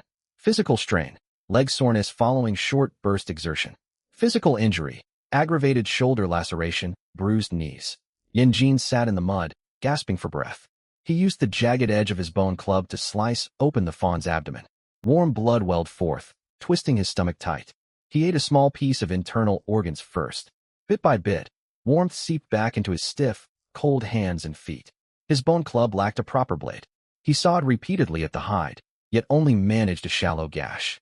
He jammed his black claws into the cut and ripped outward along the belly. Warm viscera slid over his wrists, and the overpowering stench made him retch. He did not bury his face in the flesh and gorge mindlessly. He removed the most perishable organs and set some aside. Leaves soaked with damp mud covered the remaining abdominal meat. He meant to carry the whole hindquarters back to his tree hollow. Neither hide nor bones would be left lying exposed out here. Nutrition gained, young deer meat. Recovery materials, sufficient. The word sufficient hung glowing before his eyes. Neither cave rats nor scraps of bone had ever granted him such abundant recovery resources. This single fawn would sustain him for multiple days. Its hide could wrap supplies, and its leg bones were far longer than dog bones. A quiet, panting breath sounded from the other side of the shrubbery. Grass parted in a thin slit. A pair of yellow eyes glinted in the shadows. The creature did not leap out immediately. It circled slowly, drawn by the scent of blood, always keeping several layers of bushes between itself and Yin Jin. The yellow eyes stood no higher than the mid-level branches, telling him its size was smaller than a full-grown deer. It was patient. It crept a half-step nearer whenever Yin Jin bent over to butcher the carcass. The instant he lifted his bone club, the grass closed over its form. Yin Jin cut a small chunk of bloody meat from the fawn and threw it off to one side, away from himself. When the meat landed, the yellow-eyed beast held back. Its nostrils turned toward the scrap. Several heartbeats passed before it crept forward to investigate. Those precious few seconds were all Yin Jin needed to fasten his broken chain. He looped the chain tight around one of the fawn's forelegs, secured the iron clasp, then ran the other end across his hip. The deer carcass weighed more than the waterlogged log. After dragging it only a few steps, soreness burned sharply through his legs. He would not linger beside the pool of blood to divide the meat. Gritting his teeth, he set off toward his tree hollow. His toes sank deep in mud. His back arched and relaxed rhythmically as the fawn scraped a long trail of blood across rotting leaf litter. Halfway uphill, the carcass jammed wedged between two tree roots. Yin Jin pulled hard the first time. The chain bit painfully into his hip bone. The deer shifted barely an inch. He stepped back, twisted the fawn's head to align with the gap, wedged a short wooden branch underneath its chest, and pulled again. The corpse slid smoothly over the wood, no longer threatening to drag him backward down the slope. The organs he had eaten earlier were burned away by the climb. A dull ache spread further through his legs. No new text appeared on his status panel. The yellow-eyed creature followed him for some distance. Abruptly, Yin Jin spun around and smashed his bone club against a nearby tree trunk. Damp bark split, wood chips showered into the underbrush. Baring his blood-stained fangs, he let loose a harsh, rumbling snarl. The shadow in the grass dropped low to the ground, then finally retreated deeper into the forest. Yin Jin resumed dragging the deer. Dusk had fallen by the time he reached the tree hollow. Broad leaves held pools of collected rainwater. A heavy short timber still barred the entrance. Muddy footprints from his morning training marked the slope. The hollow was far too small to hold the entire deer. First he cut free the hindquarters and hauled them deep inside. He laid the fawn belly down inside a shallow pit and covered all traces of blood with wet mud and rotting foliage. He stowed the hide in shadow beside the opening, keeping the chain fastened to its foreleg. This stopped scavengers from dragging the whole body away overnight. A short animal cry echoed from downhill. The scrap of meat he had thrown out had been devoured. His tracker lingered just outside scent range, unwilling to draw any closer. Yin Jin slid the heavy timber back across the hollow's mouth, set his bone club on top of the deer meat, and kept his right hand resting firmly on its handle. Sitting beside the timber barrier, he picked up a chunk of warm deer meat. His teeth tore through sinew. Rich grease slid down into his stomach. His shoulder wound throbbed, and his knee had swollen, yet a faint, involuntary smile tugged at the corners of his mouth. On the previous night, he had missed his strike against the long-eared beast. Today, a whole young deer lay right outside his tree hollow. A hoarse bird call echoed down from the treetops. A gray-plumaged mountain crow circled once above the blood-scented ground and settled on a slanted branch just over the hollow. The gray mountain crow arrived shortly after sunrise, drawn by the smell of blood. It perched on that same slanted branch, its black eyes scanning downwards. No goblin crouched at the hollow mouth feasting on meat. Instead, the small green-skinned creature hefted a water-soaked log, squatting and rising repeatedly inside a trampled mud pit. Its short legs shook violently. Black claws gripped the timber tightly, ragged gasps scraping like bark against wood. The crow tilted its head and pecked tiny flecks from the tree bark with its beak. There was still deer meat stored deep inside the hollow. The fawn from the night before remained safe within. Bones and hide were tucked away in shadow by the entrance. His belly held food. No longer did his body feel hollow as it had during his desperate flight. Dry leaves lay only 2 steps behind him. If he set down the log and lay down, his back and legs could rest instantly. The smell of deer meat drifted out of the opening, making his gums tingle. Every instinct in this goblin body urged him to eat and curl up to rest. Yin Jin lowered the waterlogged log and wiped saliva from his lips. The more his body craved rest, the less he could afford to give in. When he woke that morning, his status panel had already refreshed. Partial muscle repair completed. Strength, 8-9. Stamina, 9-10. Agility, 10-11. Physical injury, partially healed shoulder laceration, knee swelling reduced. The glowing text hung steady before his eyes. The day before, mud had made his footing slippery while chasing the fawn. Today, even with heavy wood balanced across his back, his legs ached but did not threaten to collapse beneath him. 30-fold growth multiplier. So long as he ate enough meat and slept well, and pushed his body to repair itself, this system rewarded his efforts. Yin Jin walked to a tree root and cupped rainwater pooled inside a broad leaf. Ripples spread across the water surface beneath his palms. He drank and glanced down at his own reflection. Pointed ears jutted out from his green-skinned head. Behind his flattened nose, fangs showed. His cupped hands ended in glossy black claws. He stared at that face for several breaths, and the warmth in his stomach faded a little. In his former life, had he seen such a figure on the street, he would have stepped well out of the way. He swallowed the water. The surface smoothed again. In the reflection, the lines across his shoulders and back were far more defined than on the day he first woke. His arms stayed short. His skeleton remained that of a low-rank goblin. Yet flabby excess flesh had tightened, hard muscle definition showing underneath. Firm muscle stretched along his ribs. Faint bulges appeared along the outsides of his thighs. He flexed one arm and scraped a claw across his skin. His nails no longer sank deep into soft green flesh. He looked once more at his reflection and slowly bared his teeth in a grin. Returning to the hollow mouth, he lifted the damp log once again. While grappling with the fawn, he had nearly been slammed against sharp stones. Future prey might weigh heavier, or rival goblins might attack from behind. His legs needed to hold firm. He settled the log across his upper back, squatted, and pushed upright again. With every repetition, he watched his footprints in mud. When his knees caved inward, the edges of the prints crumbled. When his spine slackened, the log rolled toward his neck. By the 20th repetition, his legs went numb, and his breathing grew ragged. The mountain crow on the branch suddenly called out. Call. Yin Jin snapped his head upward. The crow flinched.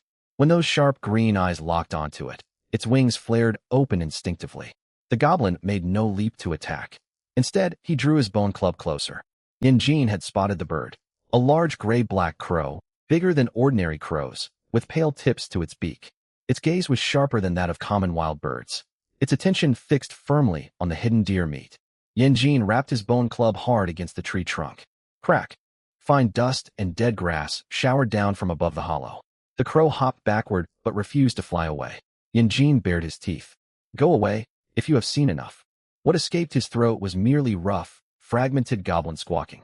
The crow could not understand his words, but it clearly understood the threat of the bone club.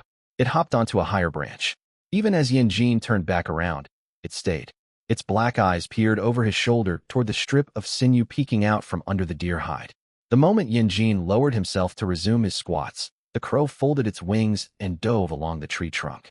Its beak darted into the shadows by the entrance, almost touching the pale sinew.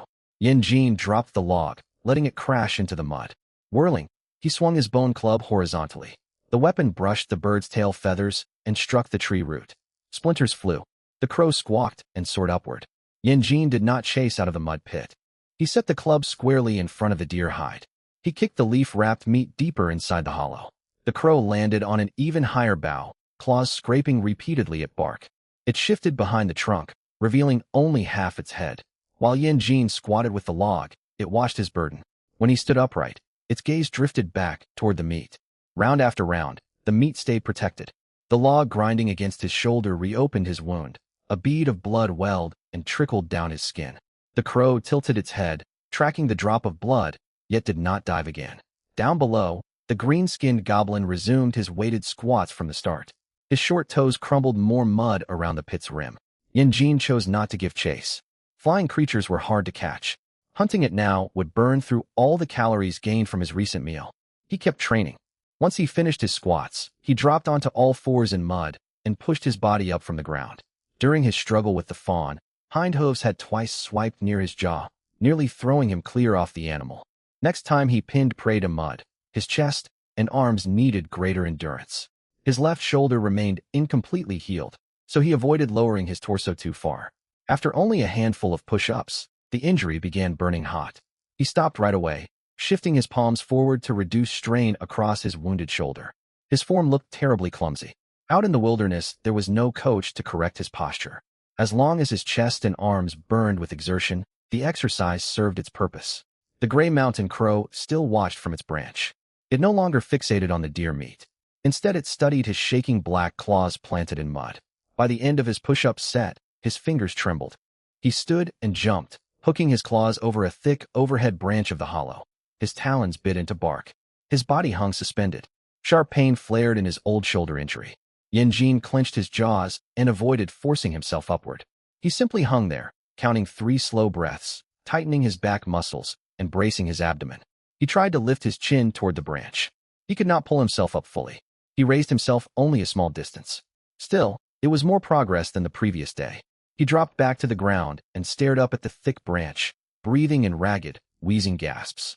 If he was ever pursued and cornered beside roots and low branches, failure to get a solid grip would leave him falling straight back into the jaws of his hunter. He jumped once more. He endured the burning strain across his back for 3 breaths before letting go. His system panel materialized. Training stimulus, active. Minor muscle tears sustained.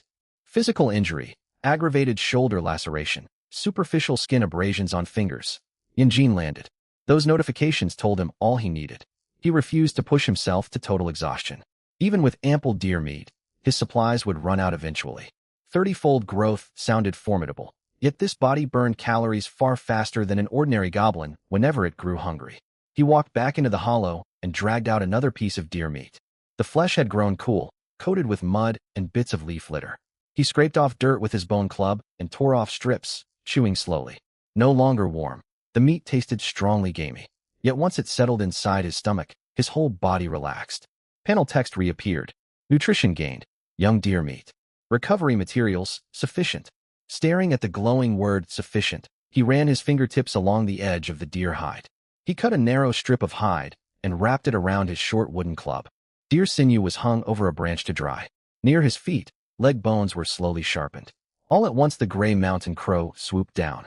Too wary to approach Yanjin, it landed beside the mud-filled blood pit, snatched a small tuft of blood-stained deer fur, and took flight. Yanjin lifted his bone club. The crow soared immediately. Mid-air, it cast one final glance toward the hollow.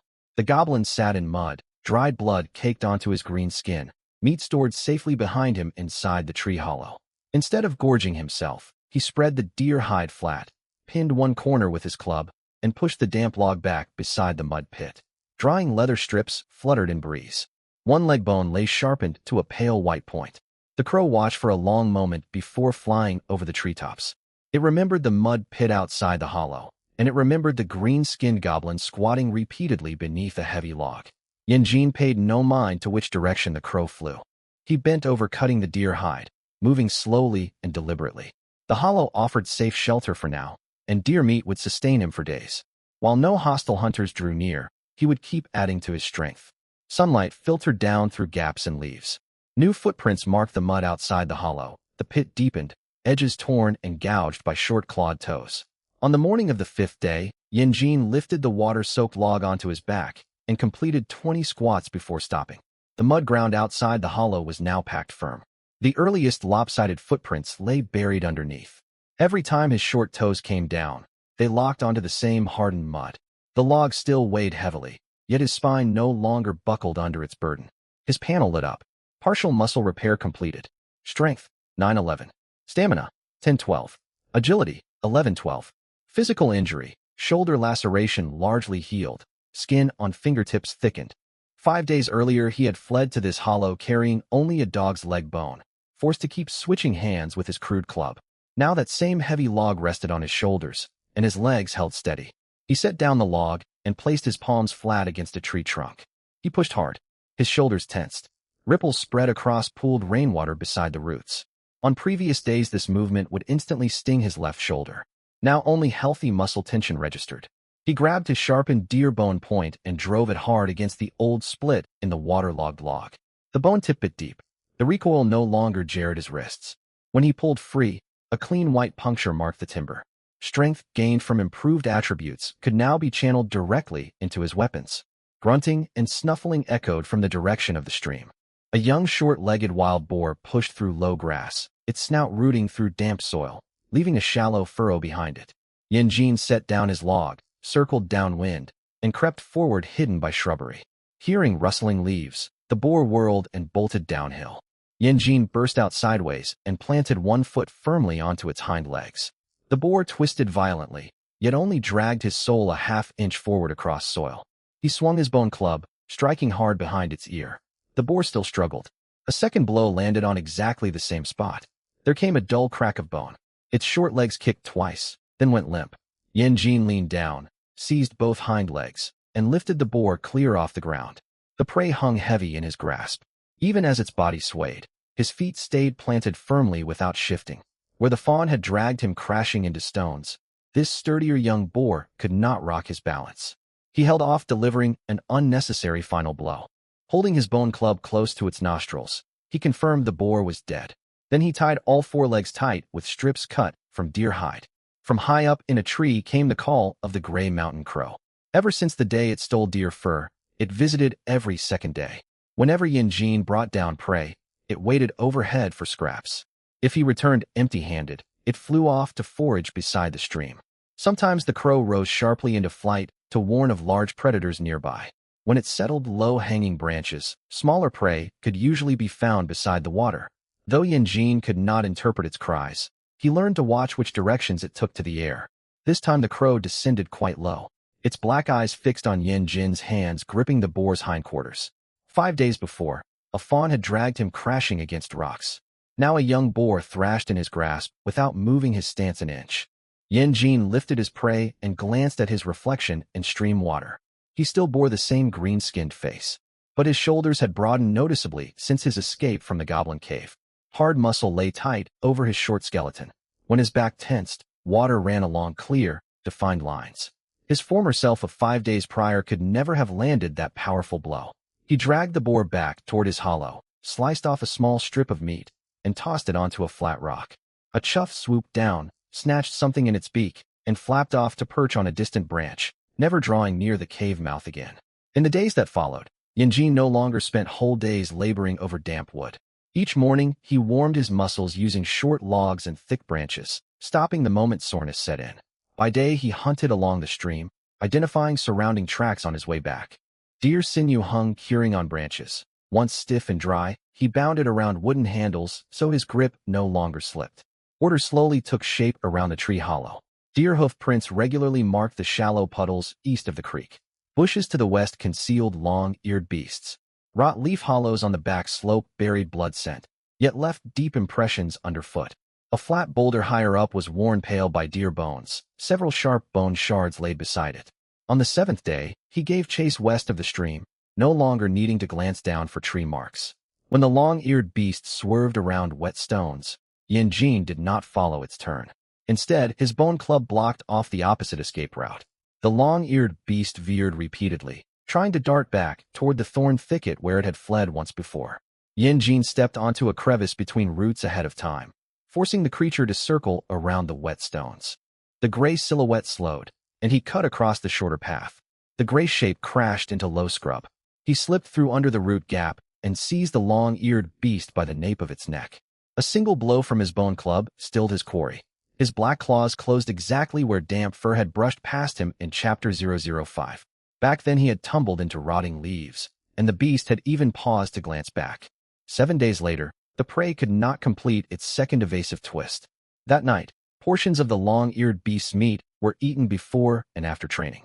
Time and again Yin-Jin's black claws reached for the leftover flesh, only to halt above the deerskin pouch. His belly was not full, yet when he woke next morning strength still lingered in his arms. Toward dusk on the 8th day, a heavy rank stench drifted to him over the hillside. Enormous paw prints pressed into the mud, each broader than his face. Bark had been scraped away, matted dark brown coarse fur stuck to the trunk. Further up stood a cave, its entrance ringed with trampled damp dead grass and littered with splintered bones. Yin lay downwind and observed for a long while. A heavy huff echoed from deep inside the cave. Behind the pile of broken bones came the scrape of claws against stone. A dark brown shape rolled over within the cavern, its shoulders filling nearly half the opening. Wind billowed outward, carrying rot meat fumes so thick they made Yin-Jin's throat constrict. He retreated at once, circled wide around that slope, and carved intersecting claw marks into 3 trees. That creature possessed greater strength than the high-ranking goblins of Blacktooth's lair. Armed only with his bone club and short wooden staves, approaching would mean throwing himself straight into the monster's den. As he descended the hill, a snapped deer antler lay amid the grass. Its fractured base was thicker than Yin-Jin's wrist, scored with deep tooth marks. He left it untouched and kept walking until the putrid odor faded completely. On the 9th day, the smell of horses from the main road grew sharply stronger. Crouched behind tangled thick roots, Yin saw fresh wheel ruts overlaying old tracks. Horse dung still steamed faintly. Human boot prints spread out alongside the trail, and beside one print lay a scrap of white hemp thread. Iron tang and dried provisions sent road on the breeze. The caravan had not traveled far. Squeaking wagon axles drifted over the mist, mixed with occasional sharp human shouts. Huddled beneath the roots, Yin watched a mounted guard gallop back, scanning the brush lining both sides of the path. A bough rested across the guard's thighs, an arrow already nocked. He halted right in front of Yin-Jin's hiding spot and stared down at faint fine claw prints softened by rain. They belonged to the long-eared beast. The guard followed the prints toward another thicket, and hoof beats gradually receded. Yin waited until a distant bowstring twanged before lifting his head from behind the roots. He stared at the roadway and did not step out into the open. Human caravans meant food and tools, yet a guard's bow could pierce green-skinned hides long before he drew near. Only once the horse scent faded did he pick up the scrap of hemp thread and memorize the direction the caravan had gone. He wound the hemp around the base of a bone shard. Its loose fibers protected his fingers from jagged bone edges. A knuckle-sized curled iron flake also lay on the roadside, chipped from wagon wheel iron plating. Yin prodded it with a bone shard, then wrapped it inside his deerskin. The iron flake would not serve as a knife, but it could grind bones against flat stone far better than rough rock, carving fine incisions. On the 10th night, the last of the wild boar meat was eaten. Yin fastened strips of deerskin to a rock and dragged it downhill back to his tree hollow. Weight that once demanded both hands to pull now only made his arms ache. He slept half the night after eating, warmth welling constantly within his muscles when he woke. First he touched his shoulder. His wound had sealed shut. Lifting his arm overhead no longer split the scar. The skin on his palms had thickened, The broken chain left only a pale white line when pressed into his flesh. Fatigue lingered in his legs, yet his feet stayed steady upon landing. Muscle repair, partial completion. Strength, 11-16. Stamina, 12-17. Agility, 12-13. Physical condition, shoulder fully functional, thickened palmar skin, residual leg fatigue.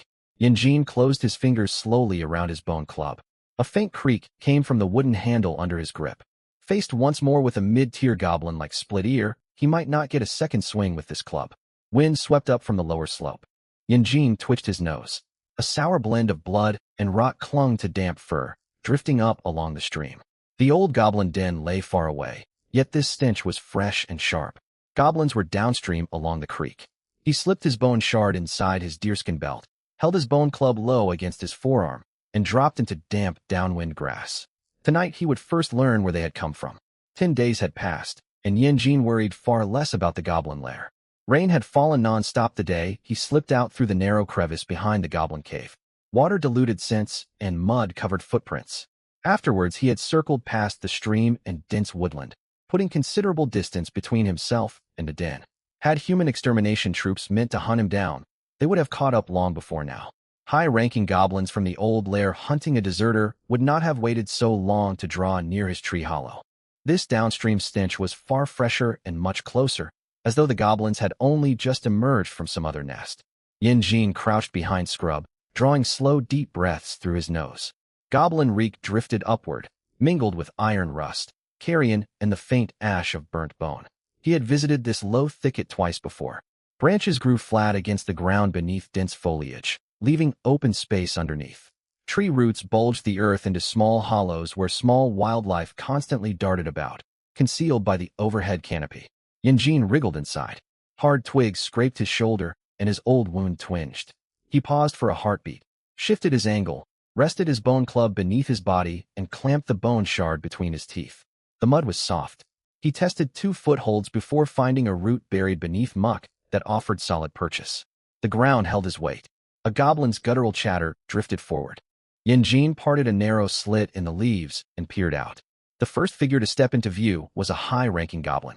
Taller by half a head than mid-tier goblins, slightly hunched, it wore fragments of bleached bone strung around its neck. One upper canine was blackened, prominent whenever it snarled. 2 mid-tier goblins followed behind. One dragged a rusted iron blade, a tattered leather pouch slung around its waist. Bulging, the pouch held berries, rotten bone, and gnawed animal ribs.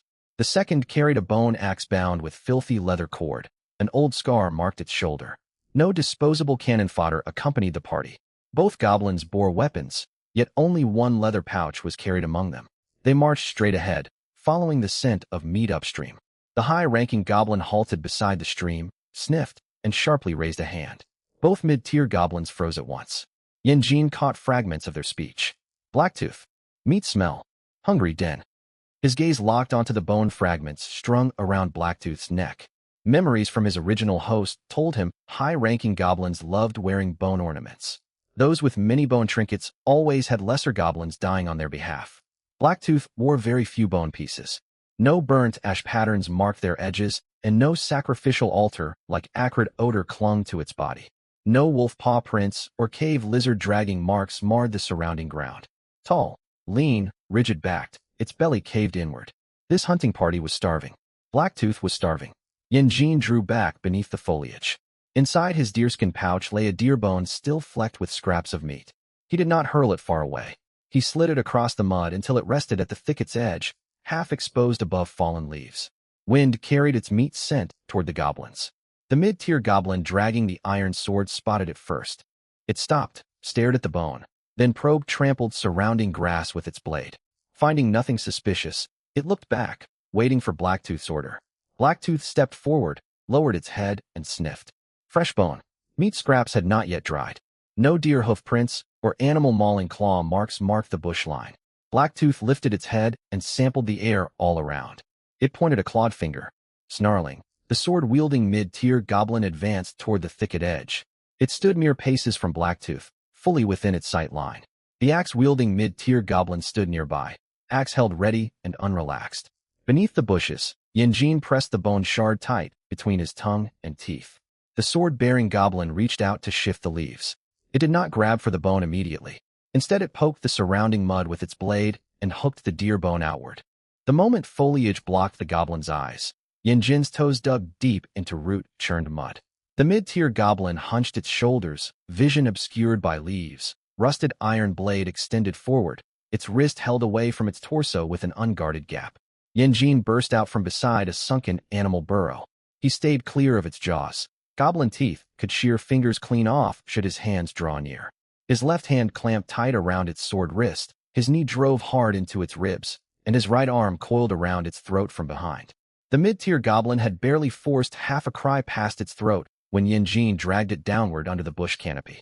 Blacktooth saw the mid-tier goblin's back drop abruptly, the rusted iron sword plunge into mud, and thick shrubbery shake violently.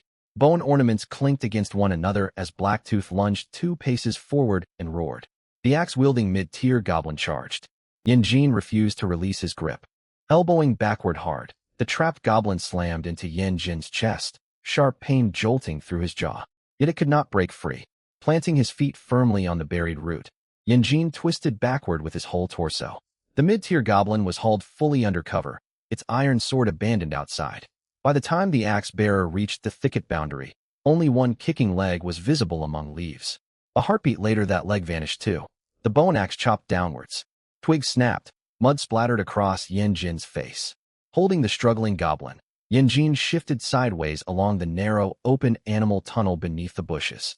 The mid-tier goblin jammed against the tunnel walls as it was pulled inside, shoulders scraping rock and soil. It tried to scream again. Jin slammed his forehead against the back of its skull. A dull heavy thud, muffled by wet mud and dense foliage. Almost no sound escaped the thicket. The goblin's body went rigid for an instant.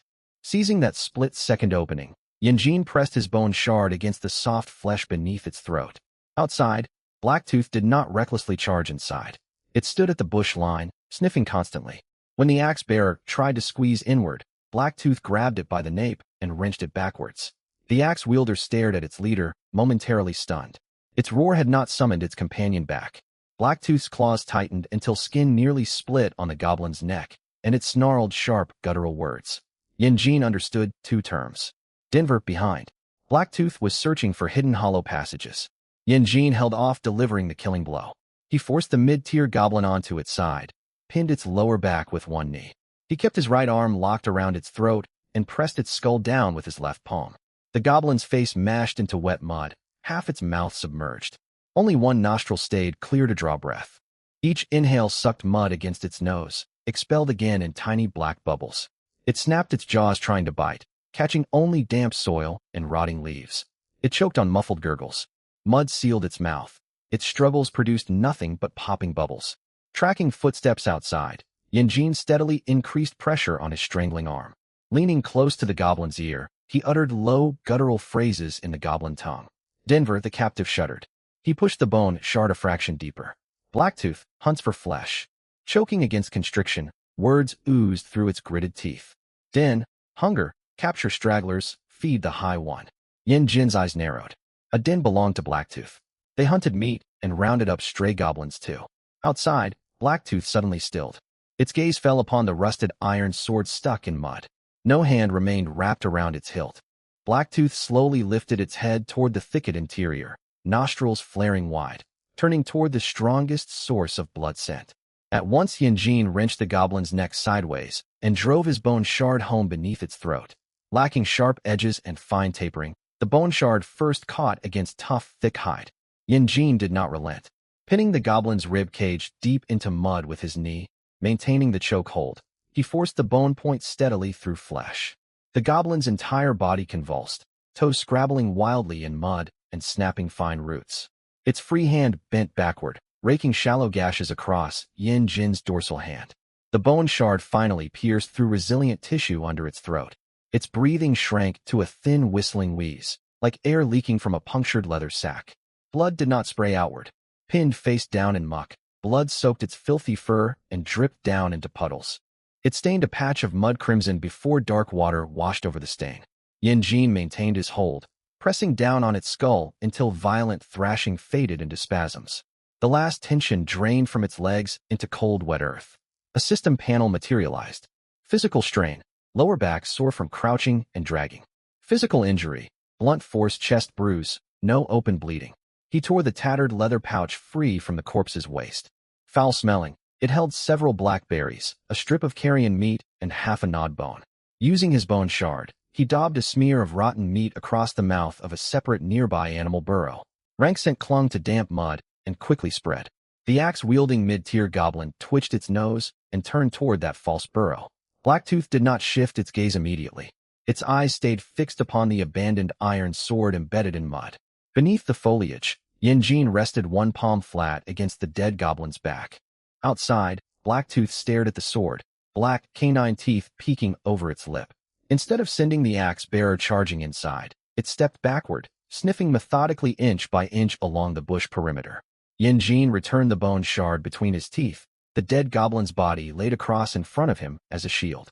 Blacktooth had located one animal burrow, its nose now merely 2 paces away from Yanjin's true hiding spot. When Blacktooth found the burrow, scent thickened above the shrubbery. It squatted, black canines peeking past its lips, and sniffed the leaves, yet made no attempt to crawl inside. Reaching out, it pressed a palm against the axe-bearer's face and shoved the goblin sideways. "Watch." Blacktooth pointed toward the alternate leaf-covered burrow where Yanjin had smeared rotten meat. Greasy decay clung to damp mud, a powerful odor perceptible even several paces away. Growling, the axe-wielder circled toward it. Huddled under bushes, Yanjin held the dead sword-bearer down with his left hand, while his right hand felt for hardened dried deer sinew fastened at his waist. Originally meant for securing meat, it stiffened after curing and possessed powerful elastic recoil. The rusted iron sword still jutted out of mud near the thicket's edge. Its hilt stuck up above muck. His bone club bludgeoned, his bone shard stabbed, and this sword could slice leather thongs, skin hides, and sharpen wooden stakes. If he claimed it, the logs and deer sinew around his tree hollow could become far more effective tools. Yanjin stared fixedly at the sword hilt, heat rising in his throat. 10 days ago he had lain helpless inside the goblin den, scavenging for scraps of bone. Now Blacktooth stood just outside. One mid-tier goblin lay dead by his hand, and the second mid-tier goblin had grown distracted and unfocused. For a heartbeat he craved to burst straight out from beneath the foliage and fight openly. He wanted to test whether 10 days of physical conditioning could let him survive against a high-ranking goblin. Sharp pain twinged within his chest. The earlier elbow blow still lingered deep inside his ribs. Deep breaths brought dull tightness across his sternum. Blacktooth remained calm and dangerous. The axe-wielding goblin had not been eliminated. Open muddy ground offered no secure footholds. There were no nearby roots to stabilize his stance. Yanjin suppressed the impulse. Metallic tang coated the inside of his mouth. He would not gamble his life on reckless adrenaline. The axe-bearer reached the false burrow smeared with rotten meat. It prodded leaves with its axe haft first. Unable to shift them, it hacked downwards with its blade. Mud splattered inside the burrow, shaking loose small insects that scurried across leaves. Blacktooth did not follow closely. Its feet remained planted beside the abandoned iron sword. Yanjin looped deer sinew into a slip knot, tying the opposite end to an uneven shard of bone that could grip the cord firmly. He lowered himself even flatter against mud, elbows shuffling forward little by little. Blood odor rising off the fresh corpse masked the faint sounds of his movements. He eased the bone-weighted noose out through the leaves. On the first attempt, the sinew loop brushed against the sword hilt and slipped away. Yanjin froze completely, not making the slightest noise. The bone shard between his teeth held perfectly still. When Blacktooth twitched its nose, the axe-wielding goblin snarled in frustration as its axe shaft hooked the rotten meat. A wave of putrid stench billowed outward. It recoiled half a step, only to receive an angry snarl from Blacktooth ordering it onward. Blacktooth's gaze flicked briefly away from the sword hilt. Yanjin extended his weighted noose again. On the second try, the slip knot caught on ragged cloth wrapped around the hilt. It only tore against rusted metal edges. Veins bulged across the back of his hand. He absolutely had to succeed on the next attempt. This iron blade might not cleave through high-ranking goblin bone, yet it could sever leather bindings, sharpen wooden spikes, and butcher animal hides. Properly utilized, it would transform the crude materials around his tree hollow. On the third try, the axe-wielding goblin suddenly spun its head. Instantly, Yanjin pressed his weighted bone down flat into mud. The goblin had not spotted him. Its eyes had fallen upon the sword stuck embedded in mud. Its hilt trembled slightly and shifted sideways. "Grr!" The goblin voiced a confused snarl. Blacktooth whirled round at once. Every muscle across Yin Jin's body tensed to breaking point. Blacktooth could not see the fine sinew cord concealed by foliage. It saw only the hilt move and mud shift gently beside the sword. It lifted its foot, aiming to stamp down onto the sword hilt. Before the foot could land, Yin Jin wrenched hard backward. Deer sinew tightened around the notch beneath the hilt. The battered iron blade tore free from the mud. Its surface scraped against pebbles, letting out a shrill, grating shriek. Black Fang's foot struck nothing but empty air. Its paw crashed deep into wet muck. Sloppy black water splashed across its own instep. Black Fang glanced down at the empty spot where the blade had rested. Its yellow eyes narrowed sharply. The iron sword that had lain beside its feet had been dragged beneath the foliage by an invisible cord. Dragged under the leaves, the sword back slammed against Yin Jin's knuckles. Rust flayed a thin strip of skin open. Pain flared. Yet Yin Jin pulled his mouth into a faint grin. He seized the hilt and pressed the dulled edge against the grimy leather belt slung around a dead mid-tier goblin's waist. 3 deep notches marred the blade. Rust bloomed reddish-brown across its surface. Still, it was iron. A faint snapping sound echoed as the leather strap gave way. Outside, Black Fang roared in fury. The axe-wielding mid-tier goblin came charging back, bone axe raised high. Daring not to plunge its whole body into the thicket, it crouched at the edge and hacked wildly through the undergrowth. One swing sliced through branches so close to Yin Jin's face that flecks of mud spattered onto his eyelid. Yin Jin held his ground and did not retreat. He shifted half a pace sideways and shoved the corpse of the slain mid-tier goblin forward. The bone axe crashed down, biting deep into the corpse's shoulder. It stuck fast. The axe-wielding mid-tier strained to yank its weapon loose. Beneath its feet lay hollow ground, a sunken burrow trodden flat by small wild beasts. As it bore down to pull free, its foot sank. A section of its ankle came exposed through gaps in the leaves. Yin Jin fixed his gaze on that bare patch of ankle. Thick bone, tough foot pad. Wild, reckless strikes would only make his blade jam. He slid his battered iron sword along the mud. The tip poked out from under the foliage, brushed matted filthy fur, then sliced upward. The axe-wielding mid-tier's shriek was abruptly cut short, as though smashed by a stone. Blood trickled down the inner side of its ankle and seeped into the mud, quickly darkening. It wrenched free its bone axe and leaped backward. Its wounded leg trembled the moment weight settled upon it. Black Fang grabbed its shoulder roughly and hauled it behind itself. This time Black Fang shouted no insults. Its eyes locked onto the space beneath the bushes. From his hiding spot under the leaves, Yin Jin stared back. Through tangled branches, he could only make out half of Black Fang's face. Its black canine fangs, shards of white bone plating, and those pale yellow eyes. Black Fang caught the scent of blood and glimpsed the flash of iron a moment earlier. It understood the sword no longer belonged to its kin. It began to treat whatever lurked in the thicket as an enemy capable of wielding tools. Black Fang had watched low-tier goblins steal meat. It had watched mid-tier goblins snatch weapons. But something hiding beneath mud, using deer sinew like an extra hand to steal a sword right beside a high-tier goblin. This was entirely new to it. Yin Jin's fingers tingled from the force of his grip on the hilt. He already held what he wanted. Greed would deliver him straight into Black Fang's reach. Black Fang suddenly tilted its head upward, staring toward the muddy slope behind the thicket. It began to circle around. Yin Jin slowly turned, matching the sound of its footsteps. The hollow space under the shrubbery was cramped and chaotic. Passages wide enough for him to squeeze through were far too narrow for Black Fang. But if Black Fang summoned more goblins, tore away every branch, and prodded inward with stones and wooden clubs, this low thicket would swiftly be laid bare. The axe-wielding mid-tier still panted heavily. Blood flow from its ankle was light, yet it flinched every time it put weight on the injury. Black Fang muttered a string of words in the goblin tongue. 3 terms stood clear to Yin Jin. Return to den. Bring more. Dig open. The axe-wielding mid-tier spat defiantly toward the bushes. Black Fang slapped it hard across the face. Instantly, the creature fell silent. The 2 goblins retreated downstream along the creek. Black Fang moved slowly, glancing back and sniffing the air every few steps.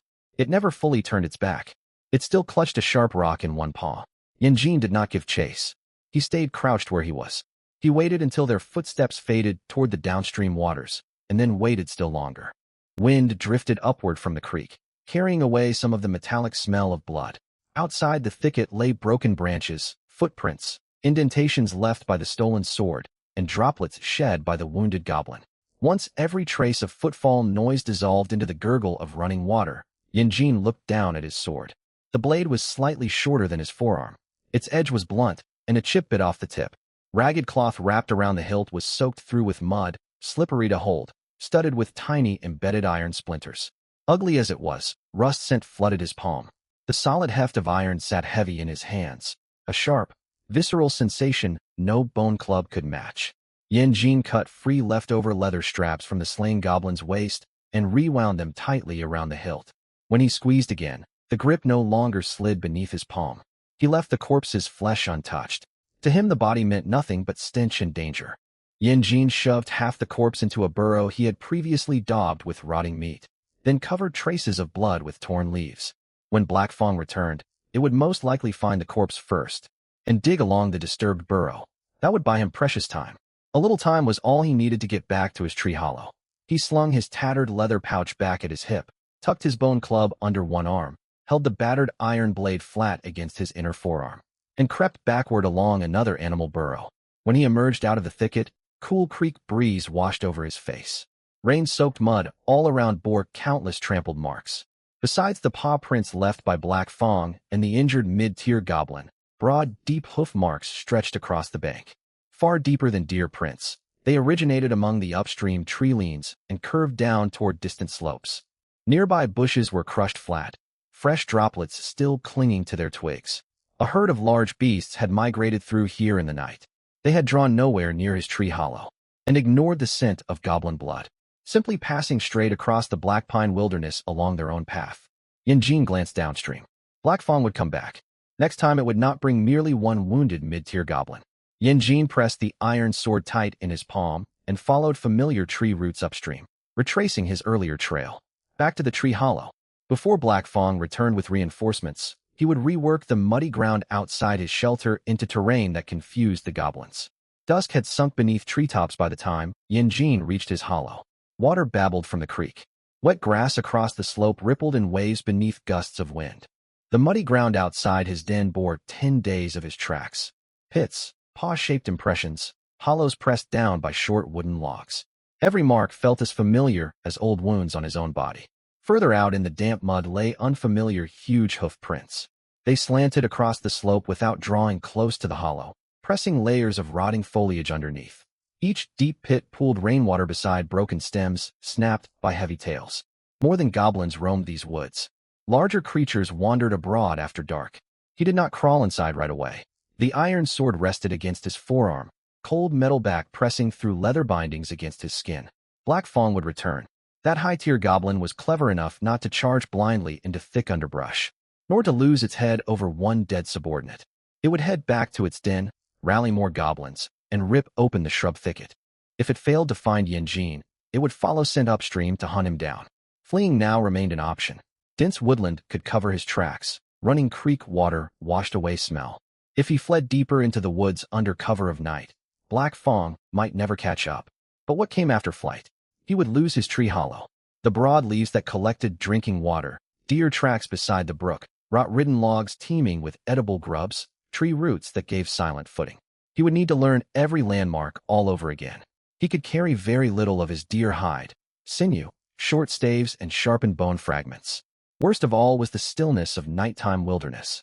After pushing his muscles to tearing point, he needed meat, water, and a safe resting place where no creature would kick him awake. This hollow stank, stayed damp, and insects crawled over his back while he slept, yet it let his body mend pain back into strength. Black Fang was waging a contest over this shelter. It sought to seize the very place where Jin grew stronger. Jin stared toward the hollow's entrance, fingers slowly tightening around the sword hilt. This time he would not surrender, nor did he feel any guilt over his ambush. Fragmented leftover memories inherited from his former body told him goblins offered no protection to outsiders of their dens. When the stench of rival clans collided, bone clubs struck first, followed by claws and leather ropes dragging captives toward campfires. When hunger bit deep, even the corpses of their own kin were picked almost clean of bone. The mid-tier goblin under Black Fang had already said it plainly. Capture stragglers, feed the high-ranking ones. Had Jin not struck first, that would have been his fate once Black Fang discovered him. The only difference would be whether he was dragged to their camp on his knees, or bit off a piece of his attacker first. He glanced down at his green-skinned hand. The gash opened by Rust still oozed faint blood. Small, rough-skinned, it resembled the claw of some monster crawling out of mud. Yet right now, it gripped a sword. Jin turned and stepped inside the hollow. Strips of partially dried beast meat hung from overhead branches. Ash and damp mud dulled much of their smell. A little water remained pooled where broad leaves caught rainfall. Deer sinew draped over thick boughs had dried stiff. He drank 2 mouthfuls first.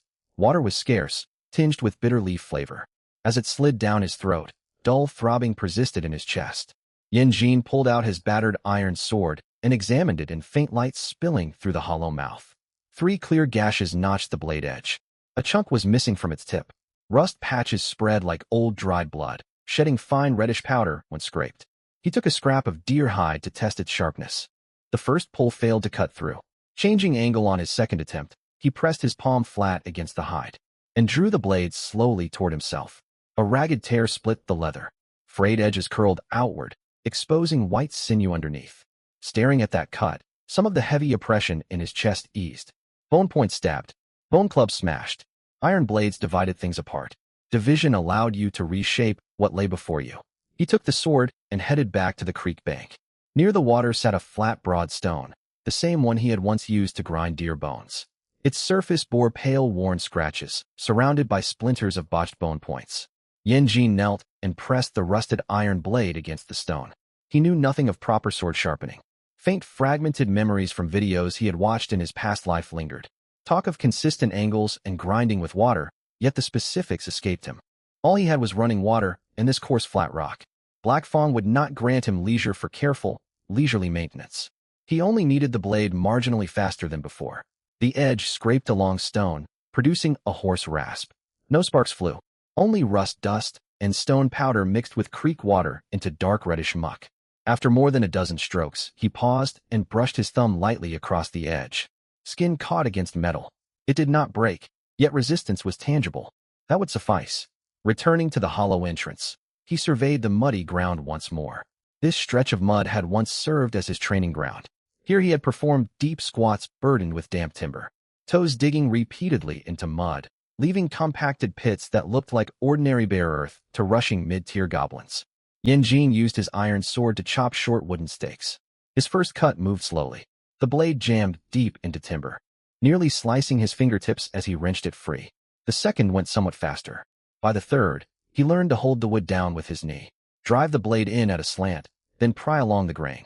Pale wet freshwood showed at each stake's sharpened tip, not razor sharp, sharp enough to pierce a goblin's foot. He pried open soil along the front edge of his training pit, drove the pointed stakes diagonally into mud with tips facing outward, then concealed everything beneath damp mud and crushed foliage. When finished, he did not move on at once. He stood and walked the path outward from the hollow, simulating his own approach. First step avoided the stakes. Second landed atop exposed tree root. Third settled into the firm packed depression worn smooth by his repeated squats. Only he knew this route. Mid-tier goblins charging straight for the hollow would step onto loose mud first, and then impale their feet upon the buried stakes. Next he fetched his deer sinew cords. Rank with animal odor, they grew taut under tension. He tied one end securely around a tree root, looped the other past the wooden stakes, stretching low across the ground just outside the hollow mouth. The cord hung below his own knees. For mid-tier goblins, it would sit perfectly across their lower calves. He tugged twice to test tension. The buried stakes held firm. Pulling the sinews strained his fingers. When he let go, the cord snapped back and smacked against the root with a soft crack. The sound was quiet. He stared at that taut cord, recalling the sight of the axe wielding mid-tier bleeding from its ankle. First throw their footing off balance. Once their feet stumbled, knees, wrists, and vulnerable throats would open to attack. The battered iron sword need not hack clean through bone. It only had to find those exposed soft spots. He did not seal the hollow entrance completely. If he blocked it shut, goblins could not enter, but neither could he escape. No back exit existed inside the hollow. Space barely permitted him to curl up for rest. But should he become fully surrounded, he would have to fight his way out through the opening. Jin fetched his final lump of rotting meat and smeared it across a small slope to his right. Rotting leaf pockets their trapped scent well. If Black Fong's goblins followed odors, they would veer off course. For a short distance, he crushed 2 dark berries and rubbed their juice onto nearby stones.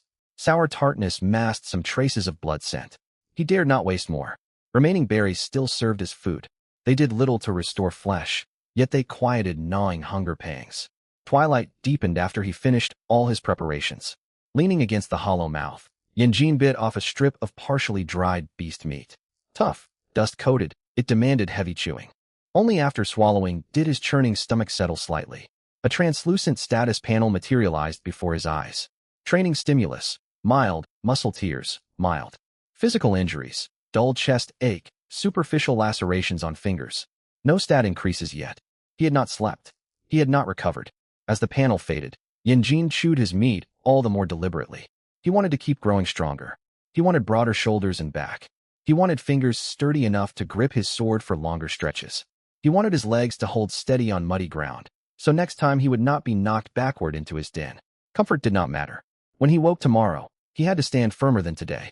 To achieve that, he had to survive this night. Some distance away echoed the first goblin cry. Low-pitched, filtered through running water, drifting upward from downstream along the creek. A second cry followed. A third was short and strangled, forced out through an injured throat. Sounds originated near the rotting leaf pit on his right. They were not charging straight toward his hollow. Rotten meat and crushed berry juice had diverted their advance for a moment. Yanjin's eyelids twitched. His hold on the battered iron sword tightened further. He stuffed leftover meat deep inside his shelter and grasped his blade. Fresh damp odor clung to leather wrapped around the hilt. He retreated deep into shadow within the hollow. Left foot planted firmly on compacted mud, right hand clasping his sword.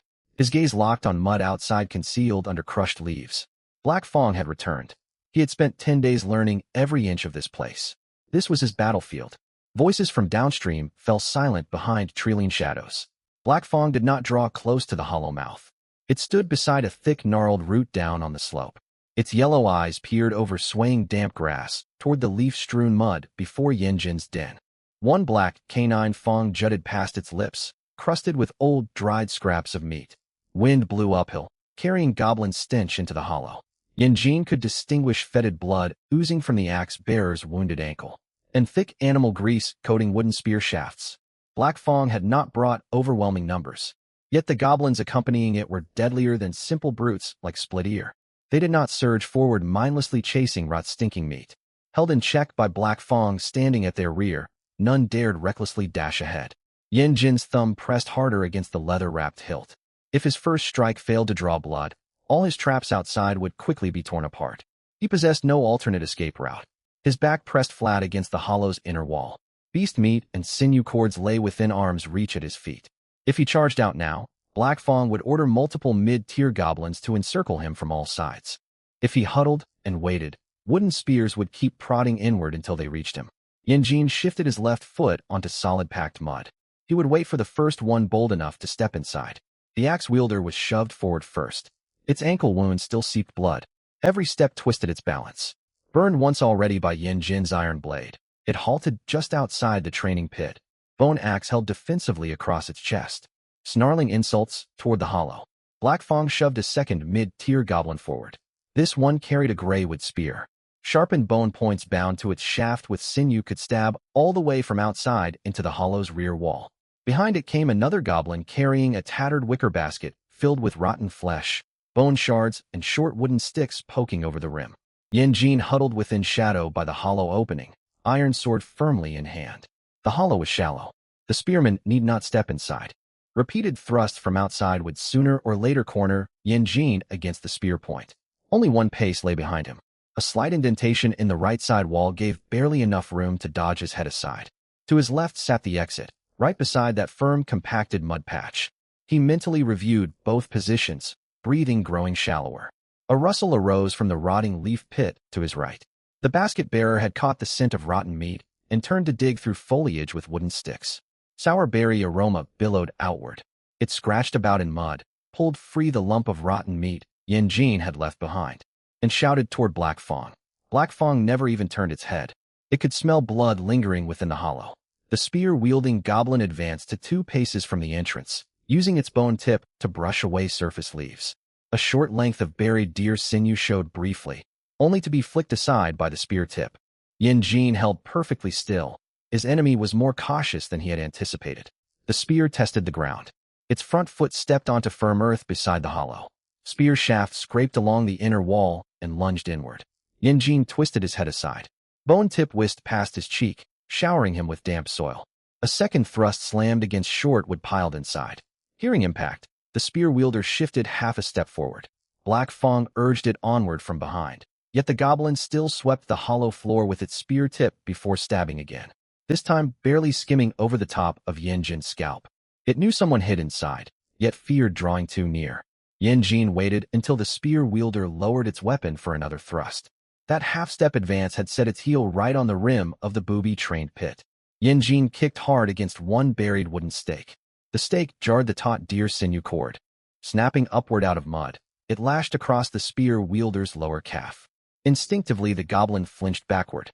Its heel crushed the thin crust concealing the pit.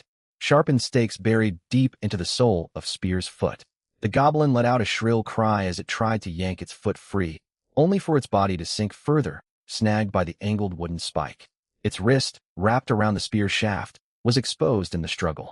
Bone Axe moved to rush forward, but Black Fang raised an arm to block its path. The alpha goblin made no hurry to rescue its subordinate.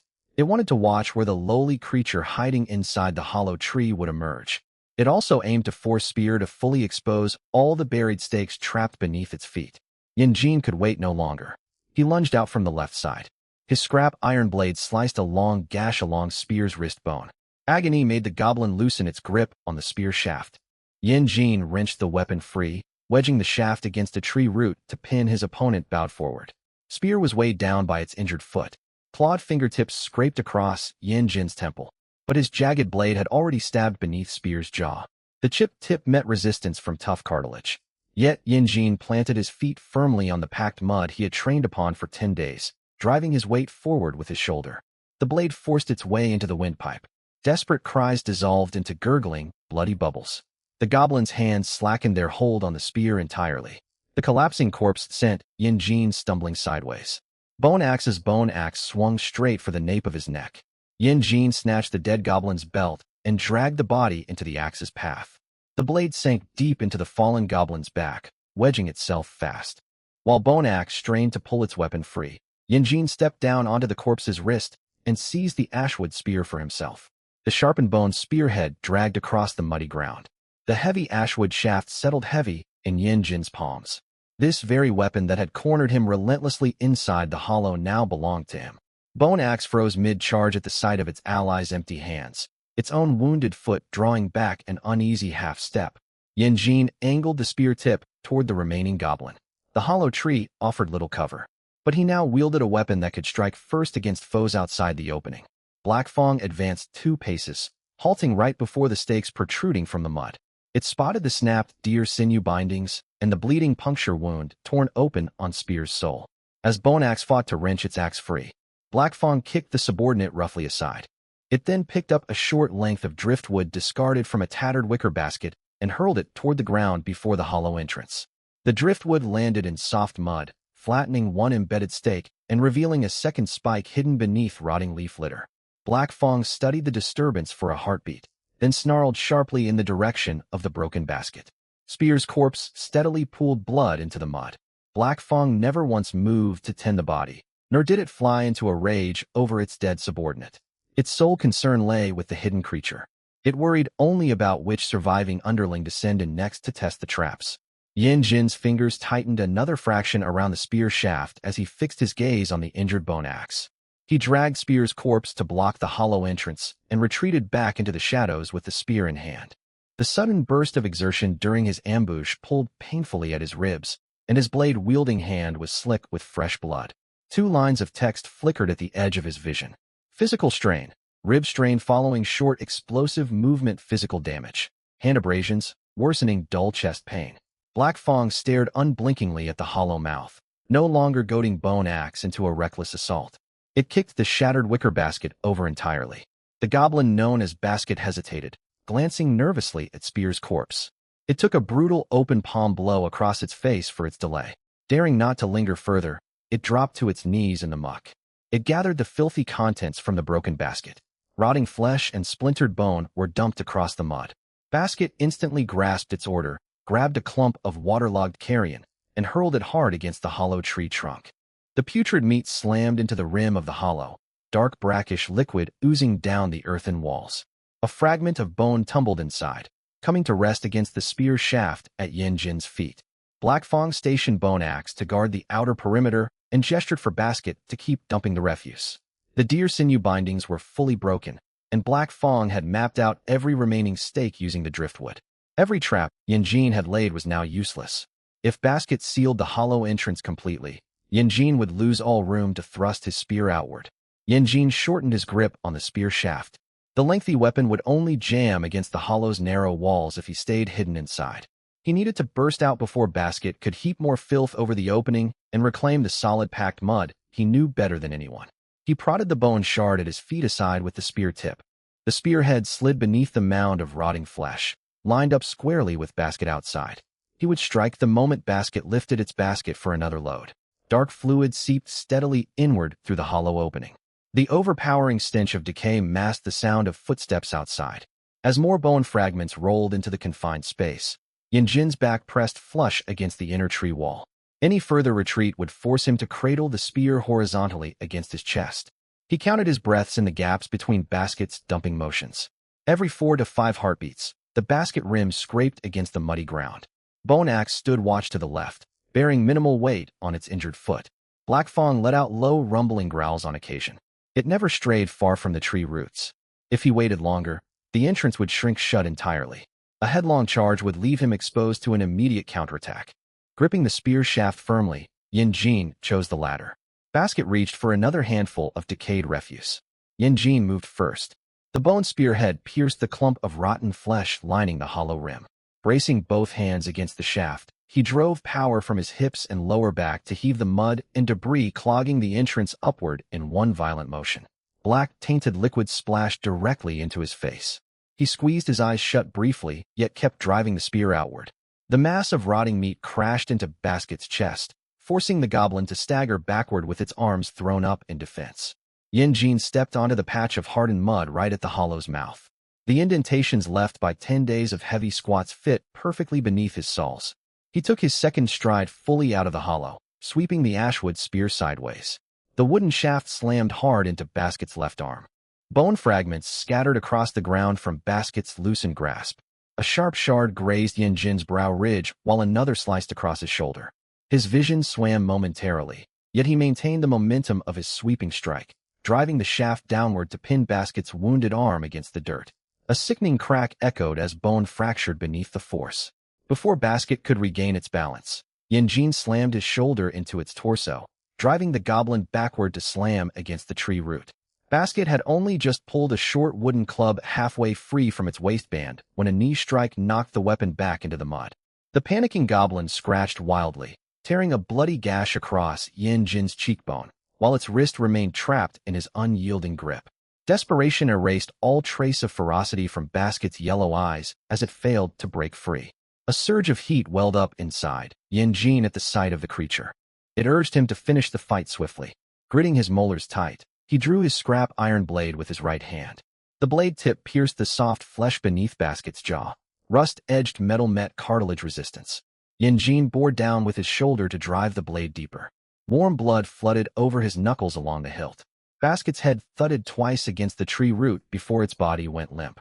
The sharp scent of blood stirred a ravenous hunger deep within Yin Jin's bones. His teeth ached at the sight of the slack, lifeless face before him.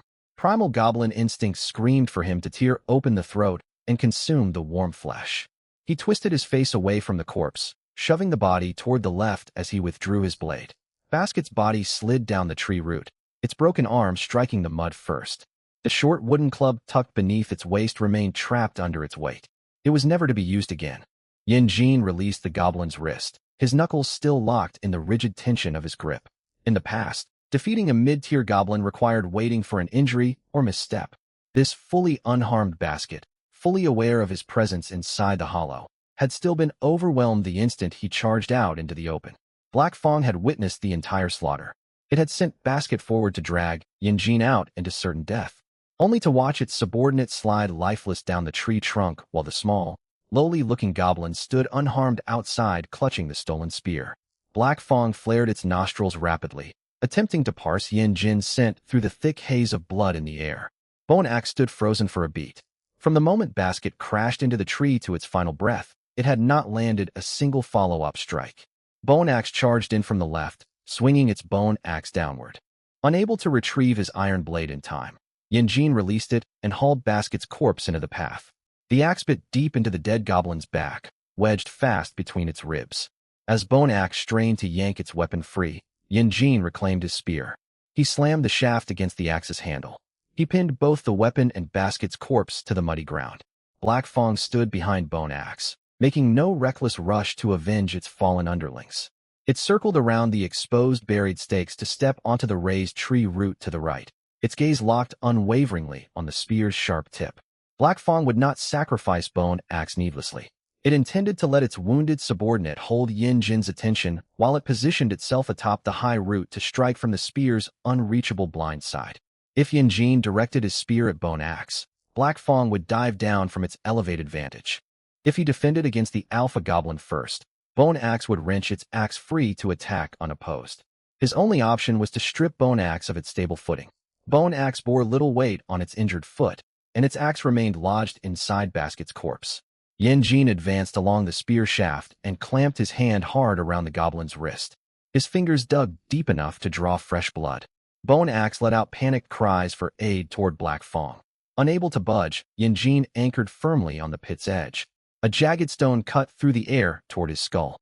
Yin Jin jerked his head aside, yet the stone's sharp corner still sliced through the tip of his left ear.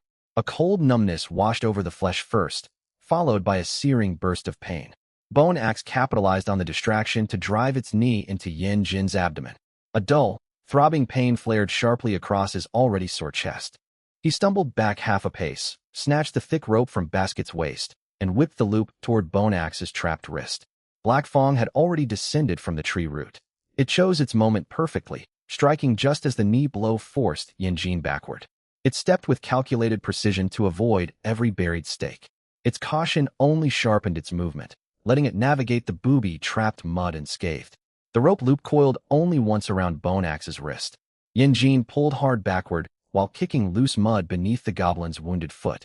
The injured limb sank into the disused training pit, and the axe Bone Axe had just freed clattered down beside its own feet. Black Fang closed in fast across the tree roots. Yin Jin released the rope and held the spear horizontally before his body in a defensive guard. Black Fang made no move to aid its struggling subordinate. It stepped over the two corpses and seized the ashwood spear shaft directly. Its large claw wrapped around nearly half the wooden pole.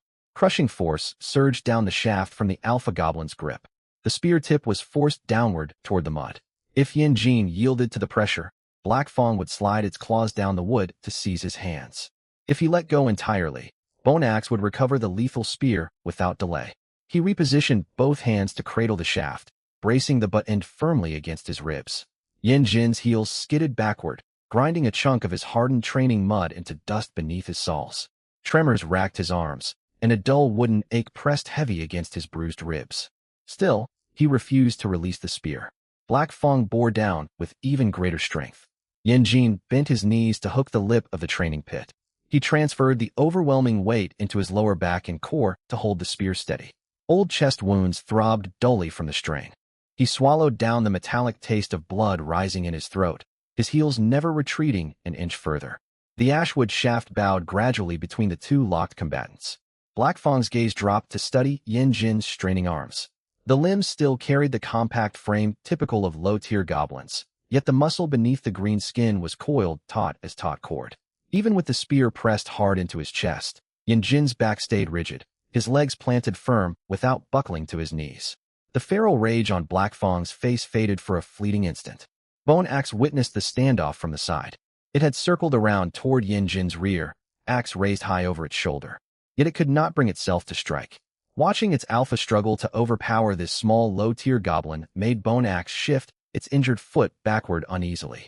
Black Fang roared a sharp command, forcing its subordinate to close in. Yin Jin heard Bone Axe's boots squelch through the mud, but could not spare any strength to defend against the flanking attack. Every fiber of his hands was locked in a brutal contest. A clear splintering crack echoed through the clearing. Fine fissures spiderwebbed across the wood beneath Black Fang's claws.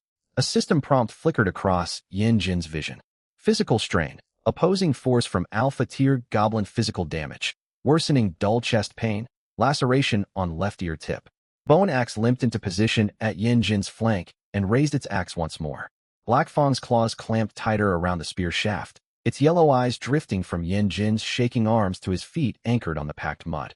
The ashwood shaft bowed another painful inch deeper. A distinct split cracked open along the wood beneath Black Fang's grip. The shaft bent flush against Yin Jin's chest. His arms trembled so violently he could barely maintain his hold, blood from his injured left ear streaming down his neck to soak into his tattered hide clothing. Bone axe shuffled back and forth at the side with its wounded leg, unable to find an angle to strike clear of the spear's rear end. Irritated by its subordinate's hesitation, Black Fang rumbled a harsh order deep in its throat and twisted the spear shaft sharply left. Rough bark tore open raw wounds across Yin Jin's palms. Black Fang stepped closer, its broad shoulders blocking the tree's shade as it stretched its long arm, seemingly intent on crushing Yin Jin along with the hard mud beneath his feet. Yin Jin did not let go. He lowered his center of gravity to channel the spear's brutal resistance through his legs and waist, slowly levering the bowed ashwood back upward against the alpha strength. Burning soreness flooded his knee joints. For 10 days straight, he had lifted and carried heavy damp logs sliding down his back, over and over without pause. That forged endurance surged up from his shoulders into the spear shaft, colliding head-on with Black Fang's crushing claws. A faint metallic chime echoed from deep within the forest, carried through misty damp air before being drowned out by Black Fang's ragged heaving breaths. Yin Jin marked the sound's direction in his mind, while pushing his palms upward along the spear shaft another small fraction. Sharp splinters pricked Black Fang's palm, forcing its claw to slip backward half an inch. Yin Jin seized the narrow opening to surge his weight forward against the shaft. Black Fang's upper body lurched backward, planting its weight firmly into the mud to stabilize itself. It glanced down instantly to see a dark, bleeding gash torn open across the heel of its palm by the wooden splinters. Black Fang quickly reclaimed that half-inch of lost ground, leaving a deep backward indentation stamped into the soft mud beneath its feet. Yin Jin's arms shook so violently he could barely curl his fingers around the wood, his ribs feeling as though they were being crushed repeatedly by a heavy wooden beam. Fixated on that retreating footprint, the coppery taste of blood in his throat faded momentarily. Black Fang was undeniably stronger, yet it could not pin him into the mud as it would any ordinary low-tier goblin. The days spent hauling damp timber and punishing leg training had forced a high-ranking alpha goblin to step backward for the very first time. Bone Axe saw far more than just the footprint. It watched blood drip from Black Fang's wounded palm and saw Yin Jin's knees remain unbowed beneath the overwhelming pressure. Its claw tightened and loosened around the axe handle twice, still unable to charge forward to attack. No mid-tier goblin had ever forced Black Fang to retreat, not until this small goblin still bearing the physical traits of a low tier.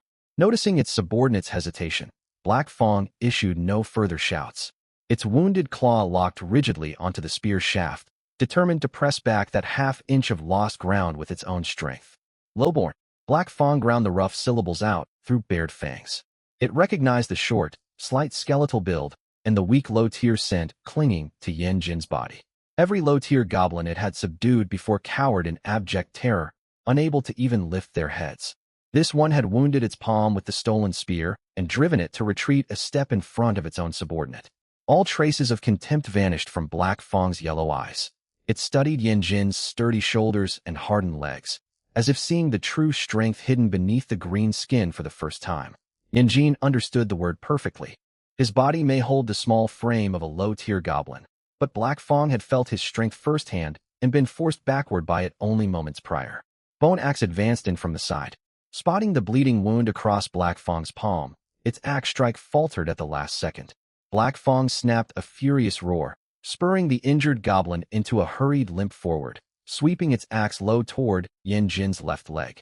At the exact same moment, Black Fang shifted its grip from pushing to yanking the shaft, aiming to drag Yin Jin straight into the axe's path.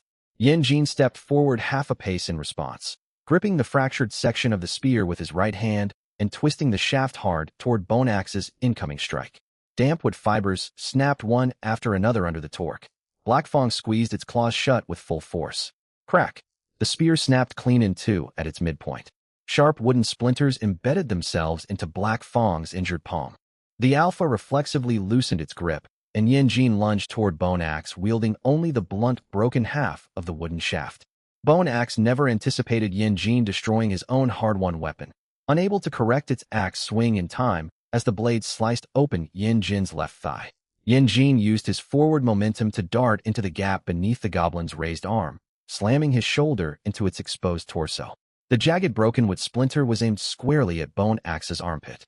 Bone Axe squeezed its arm inward to block the strike, yet Yin Jin drove his full body weight forward into the splintered wood.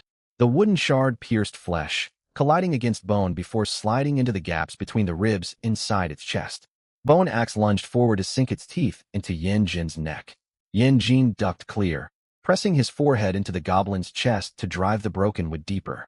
Screams devolved into wet, gasping wheezes, frothy blood bubbling steadily from the mortal wound. Bone Axe dropped its bone axe into the mud, its grasping movements growing weaker by the second. The goblin's snapping teeth lashed uselessly beside Yin Jin's ear, desperate survival strength sending violent tremors through the embedded wood shard. Yin Jin dared not pull the fragment free. Black Fong stood only a few paces away, and he would be trapped between two lethal foes the moment Bone Axe collapsed. He bore down harder with his shoulder. Bone Axe's strength drained away rapidly, its knees buckling toward the mud. Yin Jin shoved the body aside beside the training pit, the broken wood still lodged deep within its armpit, the goblin's scrabbling hands falling limp against the ground. Its yellow eyes remained fixed on Black Fong, jaws opening and closing in silent, futile pleas for rescue. Yin Jin raised his gaze to meet Black Fong's stare, his hands still wrapped tight around the broken spear shaft. Black Fong stared right back at him. Blood dripped steadily from its wounded palm, the corpse of Basket lying motionless at its feet. Spear's body still blocked the hollow entrance. The last of its obedient mid-tier goblins was bleeding out in Yin Jin's grasp. The three mid-tier goblins Black Fong had led to the hollow now littered the ground as corpses. The spear was shattered beyond repair, leaving only two living combatants to fight for dominion over this muddy clearing. Bony plating rattled along Black Fong's throat, met with no answering calls from its dead underlings. It had led its goblins to hunt for food along the stream by daylight, and commanded digging parties to burrow out the hollow after dark. Its drag blade lay hidden beneath shrubbery, the hollow sealed off by Spear's corpse, with Basket and Bone Axe slain at its very feet. Yin Jin was equally covered head to toe in blood. His left leg grew cold from blood loss, fresh tears tearing open across his back with every labored breath. He looked no less battered than the fallen goblins scattered around him. The sole difference was that he remained standing upright. Yin Jin did not deliver a finishing blow to Bone Axe's body. Black Fong charged over Basket's corpse in an instant, flicking globs of blood from its fingertips onto the muddy ground as it moved. Black Fong pounced across the corpse of Basket, its wounded claw reaching for the nape of Yin Jin's neck, while its other hand stabbed toward his unprotected abdomen. Yin Jin released his grip and dropped low behind Bone Axe's corpse. Clawed talons still raked long gashes across his waist and shoulder blade. He used the corpse to absorb the impact of Black Fong's rushing knee strike, buying himself a narrow window to scramble back to his feet. His left leg trembled with every shift of weight. The axe wound had not severed bone, yet steady blood loss chilled his soles against the mud. Every contraction of his back muscles pulled the fresh lacerations open wider. Black Fong halted beside Bone Axe's corpse, its nostrils flaring nonstop.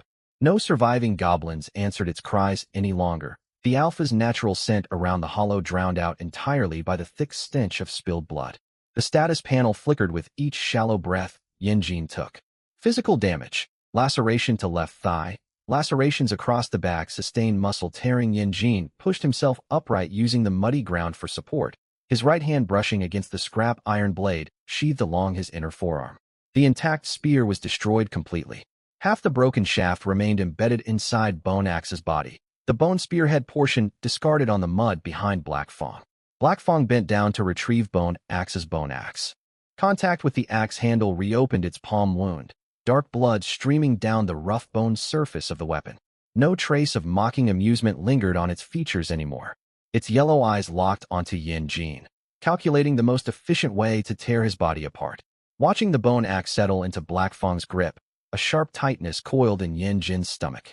Without his long spear, he only possessed a short scrap iron blade unable to reach Black Fong's upper torso. Every step he took sent fresh blood seeping from the thigh wound. Even so, he shifted his right foot back onto the hardened mud worn smooth from his months of training. Black Fang no longer had minions to throw into battle first, and Yin Jin had no other shelter left to retreat into. The bone axe sat balanced naturally in Black Fang's grip. Its broad frame hoisted the axe handle upward, the sharp blade raised level with Yin Jin's cheek, its effective range vastly outmatching the tiny iron blade in Yin Jin's hand. Yin Jin spat the bloody froth from his mouth, edging his right foot back to the perimeter of the packed mud patch. He drew the scrap iron blade smoothly from his forearm sheath into his right hand. Black Fang lifted the axe and stepped over Bone Axe's corpse. No subordinate would march forward to face death in its place ever again. Black Fang struck straight for Yin Jin's skull with his first swing of the bone axe. Yin Jin dropped flat to the mud and rolled away. The axe bit deep into the tree root, splitting open its pale, damp inner wood. Barely had he pushed himself upright when the thick axe handle swept horizontally into his chest, slamming him back against the rim of the training pit.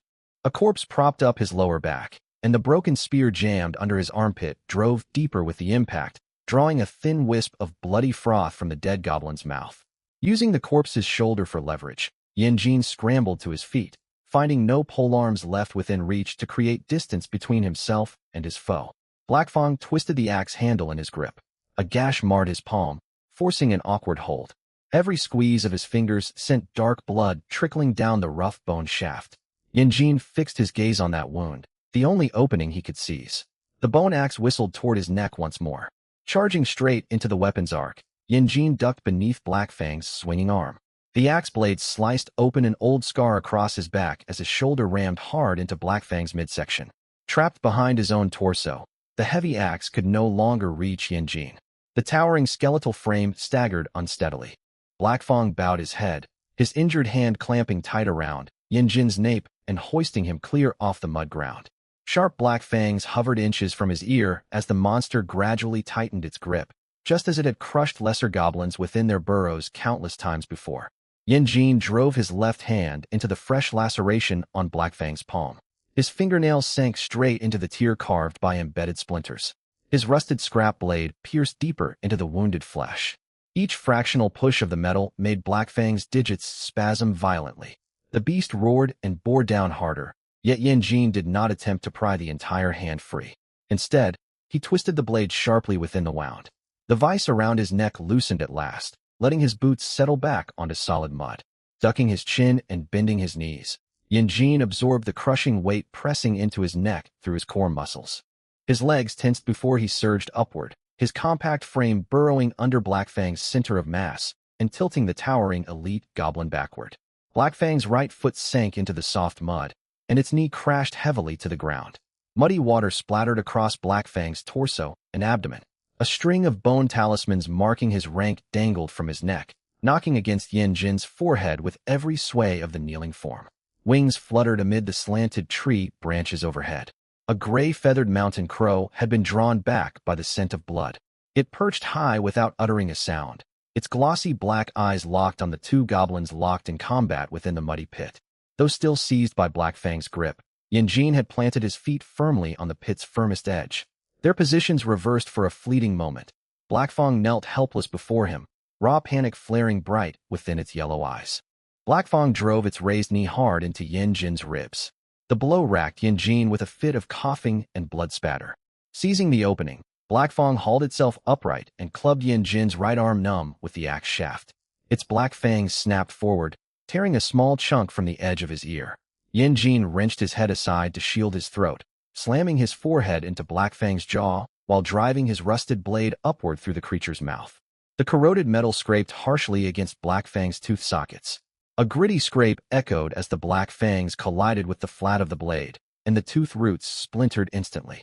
Black Fang's mouth flooded with blood, yet its jaw refused to unclench, trapping the blade fast between its teeth, while its remaining hand maintained a death grip on the bone axe. Releasing his hold on the hilt, Yin Jin lashed both hands onto Black Fang's wrist, pressing his thumbs deep into the split palm wound. One finger loosened around the axe at once. Black Fang jammed its knee into Yin Jin's stomach, doubling him over, yet Yin Jin kept pulling relentlessly at the axe shaft, forcing a second thick digit to slip free. The bone axe slid fully out of Black Fang's grasp. Jin caught the heavy handle with both hands. The weight of the axe nearly dragged him face first into the mire. He spun with the momentum, drawing on the shoulder and back strength forged from hauling heavy timber day after day to lift the axe blade clear of the mud. Black Fang lunged forward to wrest back its weapon. The first axe blow crashed into the outer side of Black Fang's right knee. The wedge-shaped blade lodged deep within the bone joint, accompanied by a dull crack as the kneecap fractured. Black Fang's charging body buckled, the damaged leg slamming back down into the muck once again. Jin planted his boot atop the goblin's calf and bore down hard on the axe handle. When Black Fang lifted its head, its gaze first fell upon its own stolen weapon, then upon the smaller green-skinned goblin clutching the bone axe. All its subordinate goblins lay dead scattered across the ground nearby, and a broken spear still jutted from the bone axe corpse beside them. The lowly goblin Black Fang had always dismissed now stood amid a field of corpses, pinning the elite goblin's knee to the mud with its own battle axe. Black Fang strained to pull its leg free, but the fractured bone could not support its bulk. The bone ornaments, signifying its high status, dipped into the filthy mud, clattering wildly with every frantic movement. The thunderous roars natural to elite goblins died trapped in its throat, leaving only stunned alarm as it stared down at Jin. The mountain crow on the branch had not flown away. It watched the towering brute kneel defeated in the mud, and the smaller green figure wielding its axe. Black Fang lifted its injured palm, reaching for Jin's face in the same domineering motion it had used to subjugate weaker goblins for years. The hand halted mid-motion, the split in its palm tearing open further with the strain, its fingertips trembling uncontrollably. Jin met its gaze unflinchingly. A ragged gurgle forced its way out of Black Fang's throat. Lo, the second axe stroke severed the unfinished word entirely. The axe blade buried itself into Black Fang's shoulder and neck, cutting through thick hide before lodging against the collarbone. Black Fang's upper body sagged heavily, its claws raking across Jin's abdomen and carving fresh bleeding gashes into his flesh. Jin did not retreat an inch. He bore down on the axe shaft with his shoulder, freeing one hand to retrieve his rusted blade. Black Fang lunged forward with bared teeth, its splintered fangs still hanging loosely in their sockets. Jin drove the blade tip past the broken fangs into the creature's oral cavity, shoving it hard against the base of its tongue. Black Fang's roar choked off instantly, replaced by frothing blood pouring endlessly from its throat.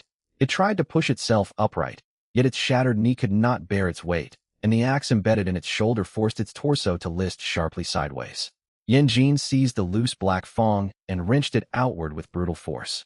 The tooth tore free, trailing raw strips of flesh at its root. Black Fang's yellow eyes narrowed to slits, its claws scraping deep furrows into the wet mud. Its fingers brushed against scattered bone shards from broken baskets. Then the warm corpse of the goblin impaled on its own bone axe. No living allies remained to answer its desperate call. Black Fang's claws scrabbled uselessly over the surrounding corpses, attempting to drag one of its fallen subordinates in front of itself as a shield. Its nails only scraped pale marks across cold, lifeless skin. Jin pulled his rusted knife free and reclaimed a two-handed grip on the bone axe. The moment Black Fang raised its head, the axe blade sliced into an old scar lining the side of its neck. Hard cervical bone deflected the edge slightly, yet most of the surrounding flesh was cleaved open, hot black blood spraying across Jin's chest. Black Fang's entire body stiffened rigid. It swayed unsteadily in its kneeling posture before collapsing forward heavily. Its forehead slammed into the muddy ground. The bone talismans around its neck clinked hollowly together, the faint sound drifting all the way to the mouth of the tree hollow. The gray-feathered mountain crow let out a sharp cry from its perch. Jin tilted his head upward toward the sound. The bird tucked its head inward, refusing to descend. It watched Black Fang crumpled motionless in the mud, and the bone axe now firmly held in the smaller green goblin's hands. Wind carried the metallic tang of blood toward the nearby stream. The dried deer sinew laid across the mud had long since lost all tension. Jin stood his ground atop the pit rim, the very spot where he had performed weighted squats with soaking timber every single day. When Jin lowered his gaze, Black Fang's body had ceased all twitching movement. Even so, his arm still burned with the urge to raise the axe once more. His shoulders and back coiled taut, fingers locked rigidly around the axe handle. A primal heat simmering deep in his bones urged him to keep striking the lifeless corpse, craving the sharp crack of splintering bone again and again. His stomach held no urge to feed upon the fallen goblin, yet his axe-wielding hand hunted for another joint to smash apart. staring down at his own trembling hands. Yanjin could not recall whether he had smiled amid the slaughter. Yanjin. He silently recited his own name once within his mind. Upon finishing the second quiet repetition, Yanjin pressed the axe blade into the mud, using his full body weight to pin down his shaking arms. Only after that violent bloodlust faded did he loosen one hand to pick up Blackfang's broken fang. The hollow tree burrow was ringed with the corpses of every goblin Blackfang had brought with him. Standing motionless while clutching the stolen bone axe, blood dripped steadily from the wound on his left leg into the training pit below. This patch of muddy ground was now his territory. Yanjin remained standing long after Blackfang's life faded away. The bone axe hung heavy in his grasp, blood dripping continuously from its edge into the pit. He yearned to release his grip, yet his black claws remained clamped tight to the shaft. Every spasm of his forearm pulled painfully at the fresh wounds covering his back. A translucent status panel flickered into view at the edge of his vision. Physical state, severe trauma. Blood loss, ongoing. Muscle fatigue, complete exhaustion. Muscle fibers, severe lacerations. Training stimulus, extremely high. Nutritional deficit, widening. Recovery requirements, hemostasis, nourishment, undisturbed rest. No new attribute bonuses had unlocked. The text blurred and wobbled with each ragged breath. Yanjin lifted his right arm. His palm hovered half a foot from his face. It forced him to squint just to make out the tips of his claws clearly. Unchecked blood loss was already dulling his senses. His right hand had seized up worst after wielding the heavy bone axe. His left forearm bore bruising from blows delivered by the axe shaft. The torn gash on his ear continued to bleed. Warm blood trickled down his neck and seeped beneath the tattered beast hide slung over his shoulders. He had to dress his wounds before his body fully gave out from weakness. Yanjin pried his rigid right fingers open with his left hand. Upon forcing the third digit free, his forearm seized sharply. It nearly sent the axe tumbling from his grasp. He jammed the axe blade into the mud and dropped to one knee using the shaft for support. Blood had pooled between the toes of his left foot. Bending forward, tore open the claw gashes across his abdomen. His back burned as if pressed against smoldering shards of bone. A dull ache throbbed upward through his ribs with every inhale. Blackfang's corpse lay several paces away, thick blood still oozing sluggishly from its shoulder and neck wound. Yanjin stretched out a hand and pushed against its face. The body shifted a small distance across the mud, utterly unresponsive. He retrieved his worn, rusted blade once more. Its tip was dull and gray, flecks of Blackfang's tooth enamel wedged within its jagged notch. Shallow rainwater collected within the broad leaves lining the tree hollow. He poured a small amount to wash the blade's surface. Then he rinsed the grime from his own fingers. Clean water washed over the raw, abraded skin of his palm, a sharp stinge making his fingers curl inward reflexively. Though the dark blood washed away from the metal, tooth debris remained stuck fast in the blade's notch. Yanjin picked at the fragments twice with a sharp deer bone splinter before dislodging the grit into the mud.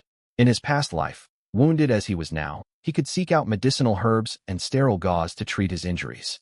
Here, he possessed nothing but strips of cured beast hide, and what little fresh water he had needed to soothe his parched throat. Once the dark blood washed away, nothing remained but his green skin and black clawed hands. Yanjin stared blankly for 2 heartbeats before strapping the blade back against his forearm.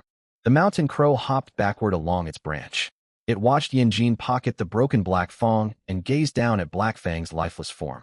He threaded tough deer sinew around the tooth's root and hung the fang from his chest. The cold, sharp tip dug into his rib wound. It drew a sharp twinge of pain that halted his movement briefly.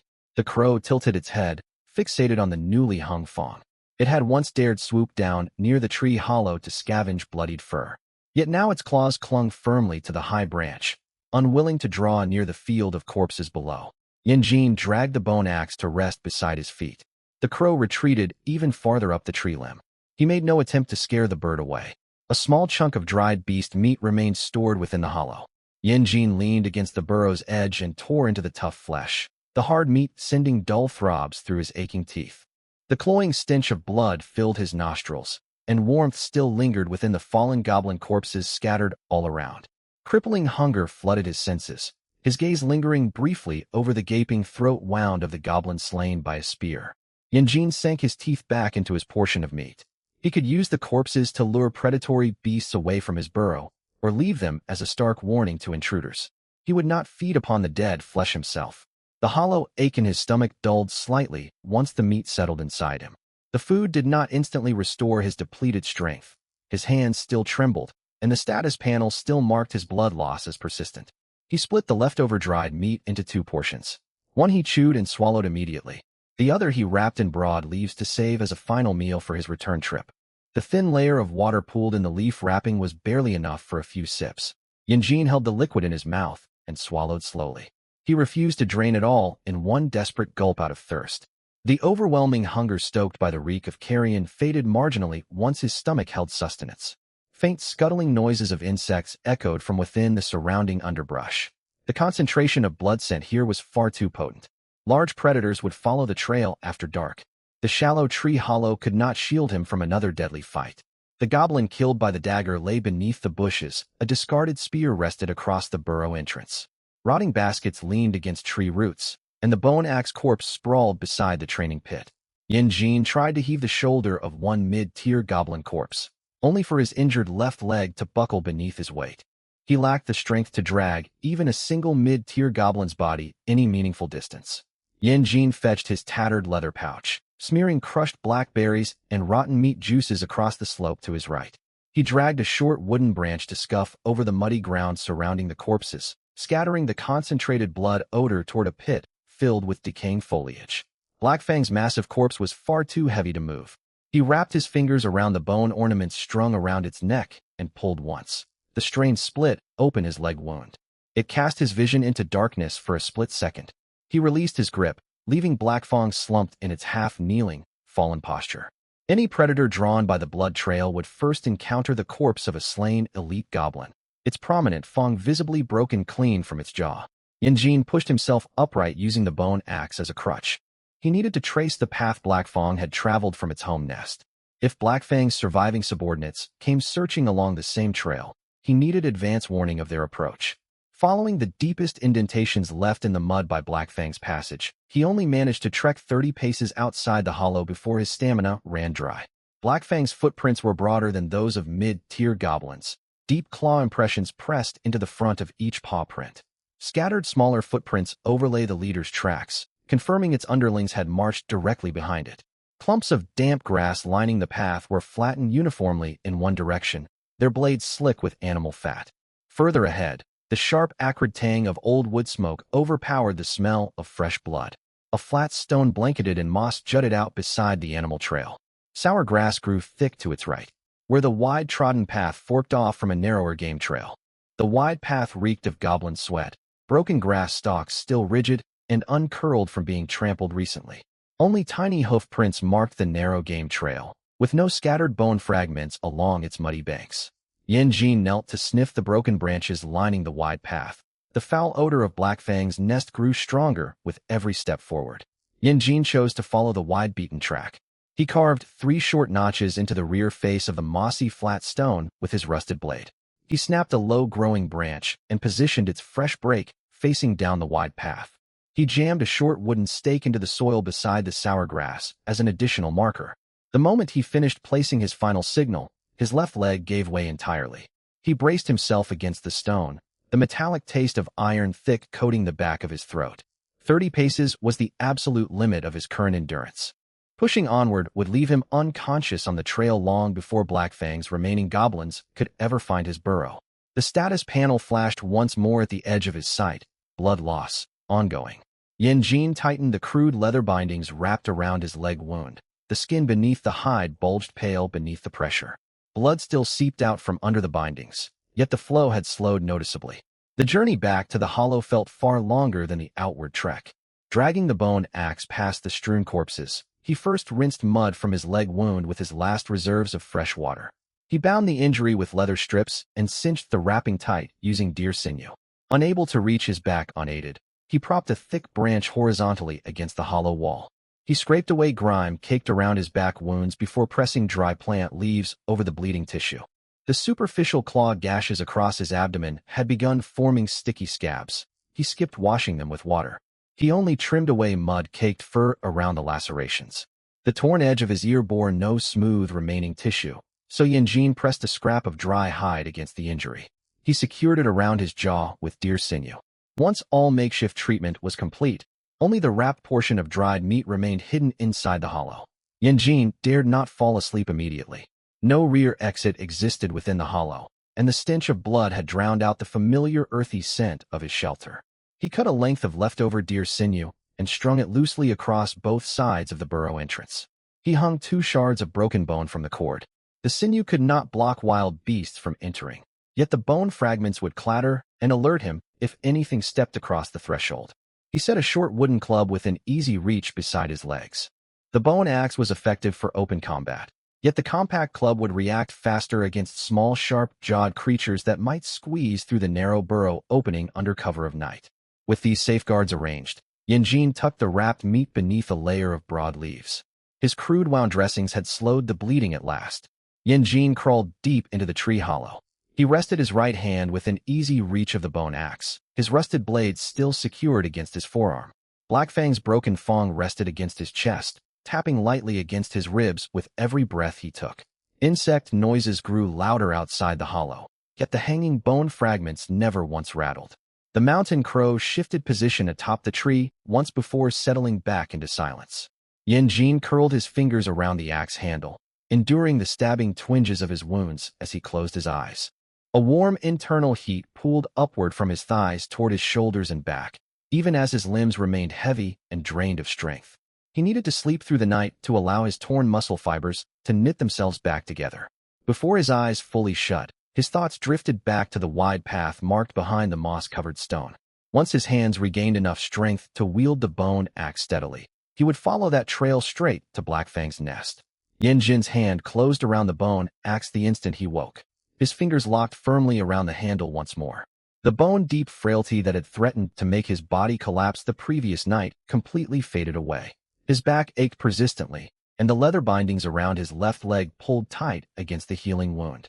Though he could now plant his foot solidly onto the mud ground without faltering, the status interface materialized before his eyes. Muscle fibers, 50% repaired. Training stimulus, partially absorbed. Strength, 16-18. Stamina, 17-19. Agility, 13-14. Spirit, 10. Injuries, left leg back wounds unhealed, abdominal lacerations crusting over. His strength stat had climbed to 18. Yanjin flexed his left leg first. A dull pulling sensation came from beneath the leather wrappings, with no fresh blood seeping from the injury site. He then rotated his shoulders. The claw wounds on his back slowed the range of his arm movement slightly, yet full mobility was still intact. His body recovered efficiently, though none of his wounds had fully vanished. He was fit enough to fight now, but prolonged combat would tear open his newly formed scabs without fail. Yanjin dragged the bone axe to the burrow entrance and raised it with both hands, bringing the blade crashing down against the tree root. The axe split the damp outer bark and sank half a palm's depth into the solid wood core. Vibrations traveled up the axe shaft into his palms, yanking painfully at the scabs crusted across his back. Yanjin adjusted his grip twice to free the embedded axe. The axe had possessed excessive weight. Pulling directly backward would channel the full force of resistance into his injured shoulder. He planted his boot against the tree root and rocked the axe side to side along the cut he had made, working the bone blade free at last. This weapon could slay enemies, but it punished every flawed stance taken in battle. He was now capable of wielding the elite Goblin's battle axe. His reflection in a small puddle remained short in stature. His shoulders and back had broadened noticeably over the past 10 days. Yet his overall skeletal frame had not grown taller. Blackfang's fang hung suspended from his chest, its sharp tip dangling nearly down to his lower abdomen. All physical growth this month had manifested purely in muscle mass. His diminutive frame would still cause rival goblins to underestimate him upon first sight. Yanjin repositioned the broken fang to sit prominently on his chest. Since he could not alter his facial features or height, he would let the trophy taken from Blackfang speak for his new standing. Yanjin drew the bone axe free and consumed the last piece of dried beast meat, slowly draining the remaining water held within the folded leaves. The corpses outside the burrow had turned dark and discolored, the mountain crow now perched on a much farther tree branch. Tiny insects had already crawled into the eye sockets of the spear-wielding goblin's corpse. He slung his tattered leather pouch and rusted blade over his person, setting off along the markers he had left the previous day. The 3 carved notches on the mossy stone remained untouched. The freshly snapped low branch stood upright, and the wooden stake beside the sour grass had not been disturbed. The air grew fouler as he advanced along the wide path, splinters of bone and charred wood debris littering the muddy ground beneath his feet. No fresh large goblin tracks marked the forest floor. Small forest creatures had crossed the path overnight, their delicate claw prints overlaying Blackfang's old tracks. None of Blackfang's surviving subordinates had traveled toward Yinjin's tree hollow, meaning they remained unaware their leader had perished within the muddy training pit. Yinjin lifted the bone axe from his shoulder, dragging it blade first along the ground behind him. This grip allowed him to draw the weapon instantly if ambushed, while also easing the weight burden pulling against his injured left leg and scraped back. Every step sent a dull pull through his leg wound, and the axe handle rubbed constantly against the claw marks on his back as it rested across his shoulders. Yinjin did not quicken his pace, listening carefully for movement within the underbrush before stepping onto the worn tracks left by Blackfang's warband. A rocky slope soon came into view ahead. A low cave mouth sat at the base of the incline, its entrance piled high with rotting hides and fragmented bones. Two lesser goblins squatted beside the bone mound, scratching and fighting viciously over a strip of meat clinging to an animal bone. A cold, dead fire pit sat beside the pile of bones, charred animal teeth buried within its grayish bed. No guard ropes or wind-blocking hides covered the cave entrance, thin tendrils of black smoke seeping out through cracks in the surrounding stone. Yinjin detected the scent of at least two additional mid-tier goblins lingering inside the cavern. A single mid-tier goblin sat atop a boulder framing the cave entrance. One of its arms was wrapped in filthy hide bindings. A crude bone club propped casually across its thighs. Spotting Yinjin emerge from the bushes, it first took note of his small frame before curling its lips into a mocking sneer. What insignificant trash wandered over here? The two fighting lesser goblins abandoned their squabble at once, baring their fangs aggressively toward Yinjin while guarding their stolen scrap of meat. One lesser goblin clutched the bone tight against its torso, while the other circled around toward Yinjin's wounded leg.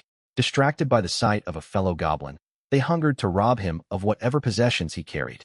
Failing entirely to notice the heavy bone axe slung across his shoulders, Yinjin kept trudging downhill. A bone axe jutted out from behind his shoulder, its blade crusted with stubborn black blood that would never wash clean. The medium goblin's jaw went rigid, its gaze dragging slowly along the axe haft until it landed on the tooth pinned to Yinjin's chest. The broken fang belonging to Blacktooth clinked softly against the creature's green skin. The bone club in the medium goblin's grasp slipped downward an inch. It recognized Blacktooth's weapon, recognized that jagged canine tooth as well. This rocky ledge by the cave mouth was where it usually bullied lesser goblins, yet now its paws were shrinking back toward the cave interior. BL. Yinjin planted his boot firmly on a hard stone and lunged forward abruptly. His left leg could not bear his full weight to push off, so he drove forward with his right foot instead, swinging the axe haft horizontally to slam into the goblin's chest. The medium hastily raised its club to block, and the bone splintered cleanly on impact. Yinjin rammed his shoulder into the creature straight after. The medium crashed backward against the stone wall, its injured arm pinned tight to its chest beneath the axe haft. It opened its maw to roar, only for Yinjin's rusted iron knife to press sharp against its throat. The two lesser goblins instantly released the pile of bones they clutched. The bones rolled to rest at Yinjin's feet, and none dared reach to retrieve them. Everyone Blacktooth took with him is dead. Yinjin lifted the broken fang up before the medium's eyes.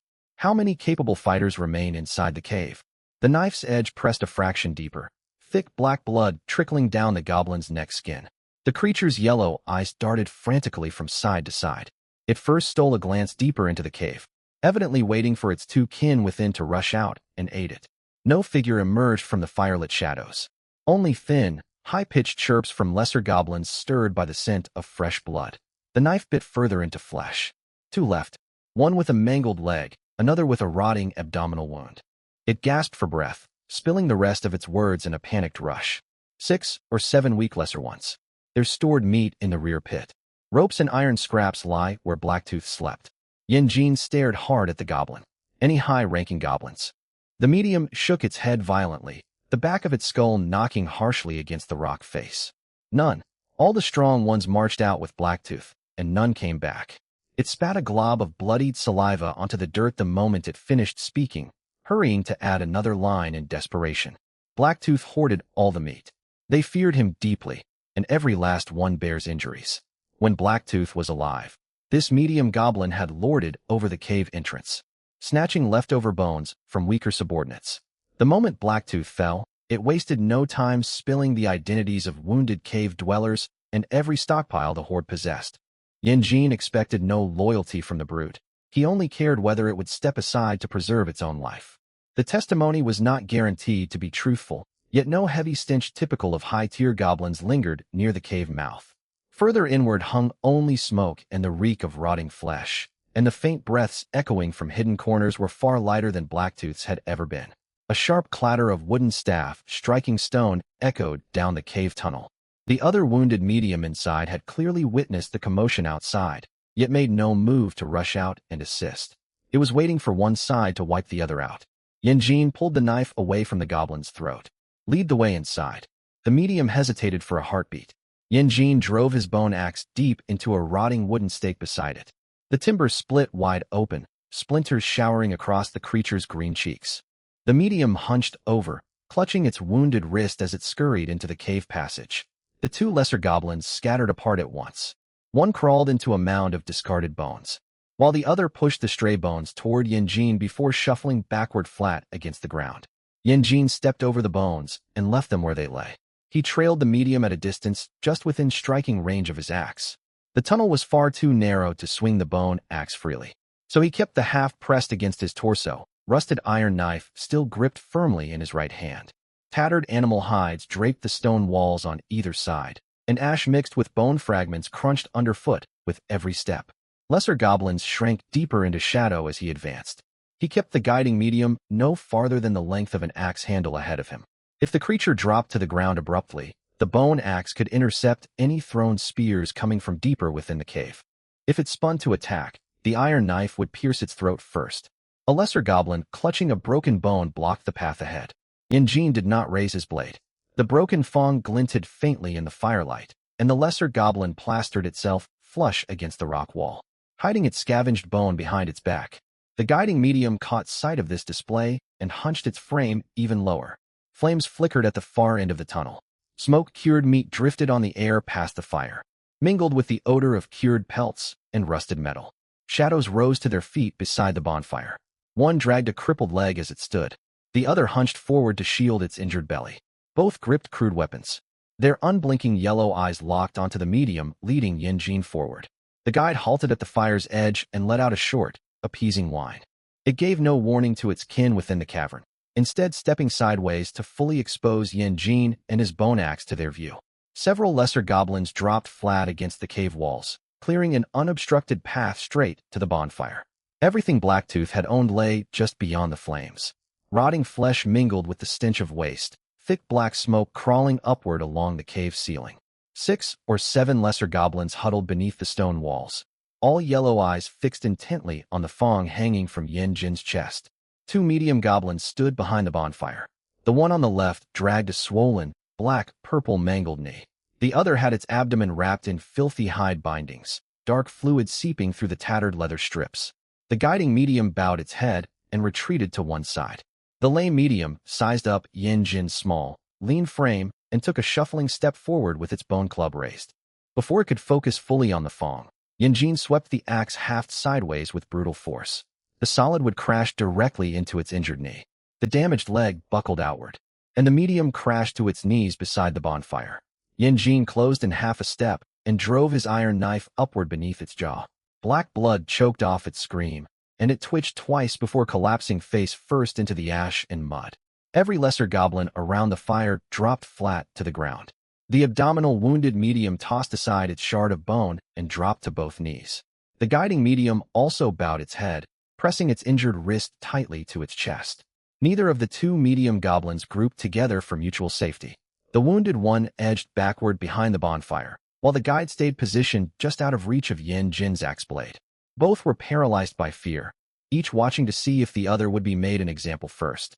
Yanjin used the axe edge to hook the fallen medium's club and kicked it into the inner side of the bonfire, out of the lesser goblin's reach.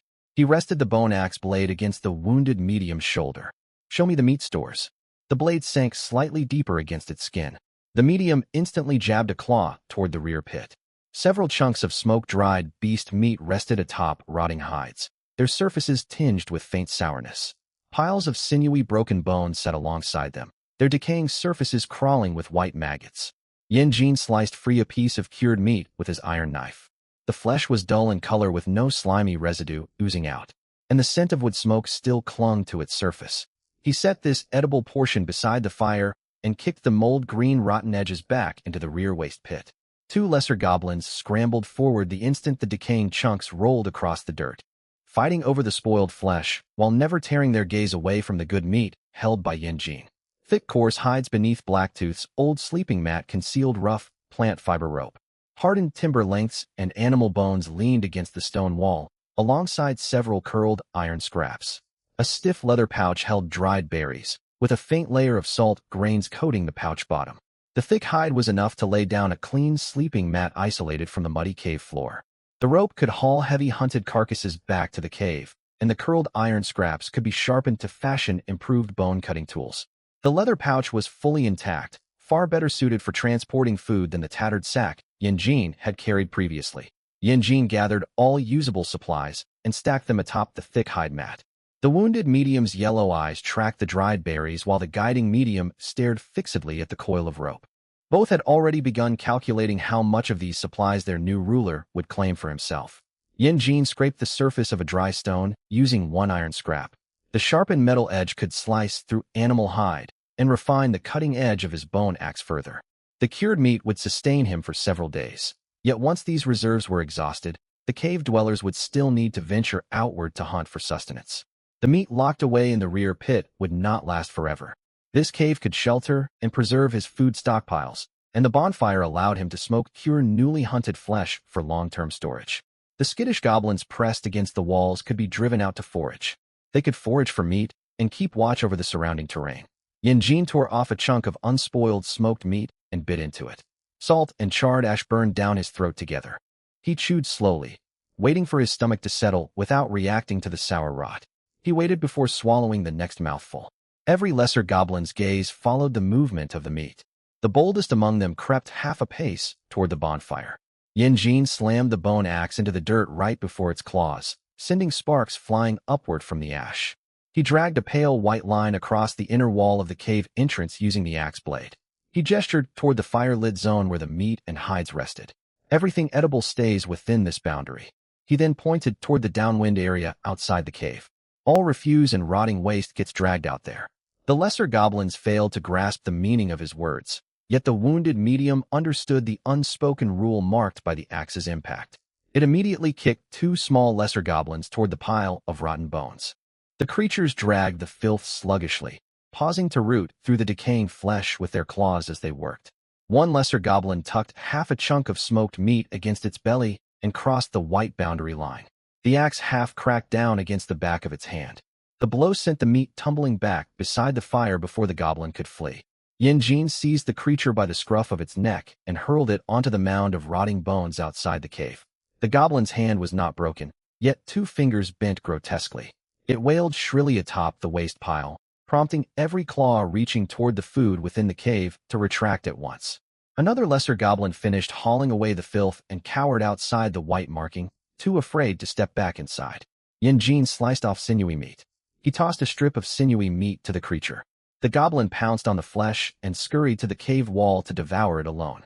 Two goblins had crossed the boundary line. One was punished with banishment and injury, the other rewarded with food.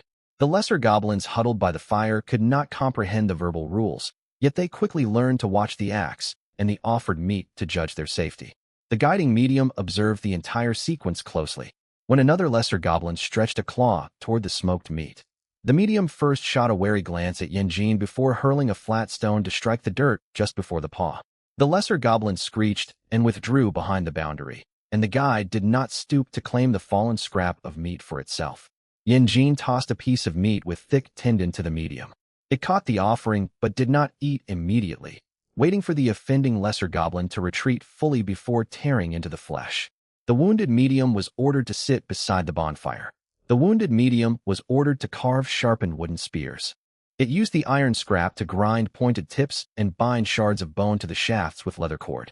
The binding on its first spear was loose enough to slip free with a single tug. Jin snatched the weapon, retied the cord tightly, and tossed it back to the goblin's feet. Copy this binding for every spear you make. The wounded medium picked up the spear, ran its claws over the reinforced knot, and resumed carving timber with its head bowed. The second spear still featured lopsided bindings, though the bone tip no longer wobbled loose at the slightest jostle.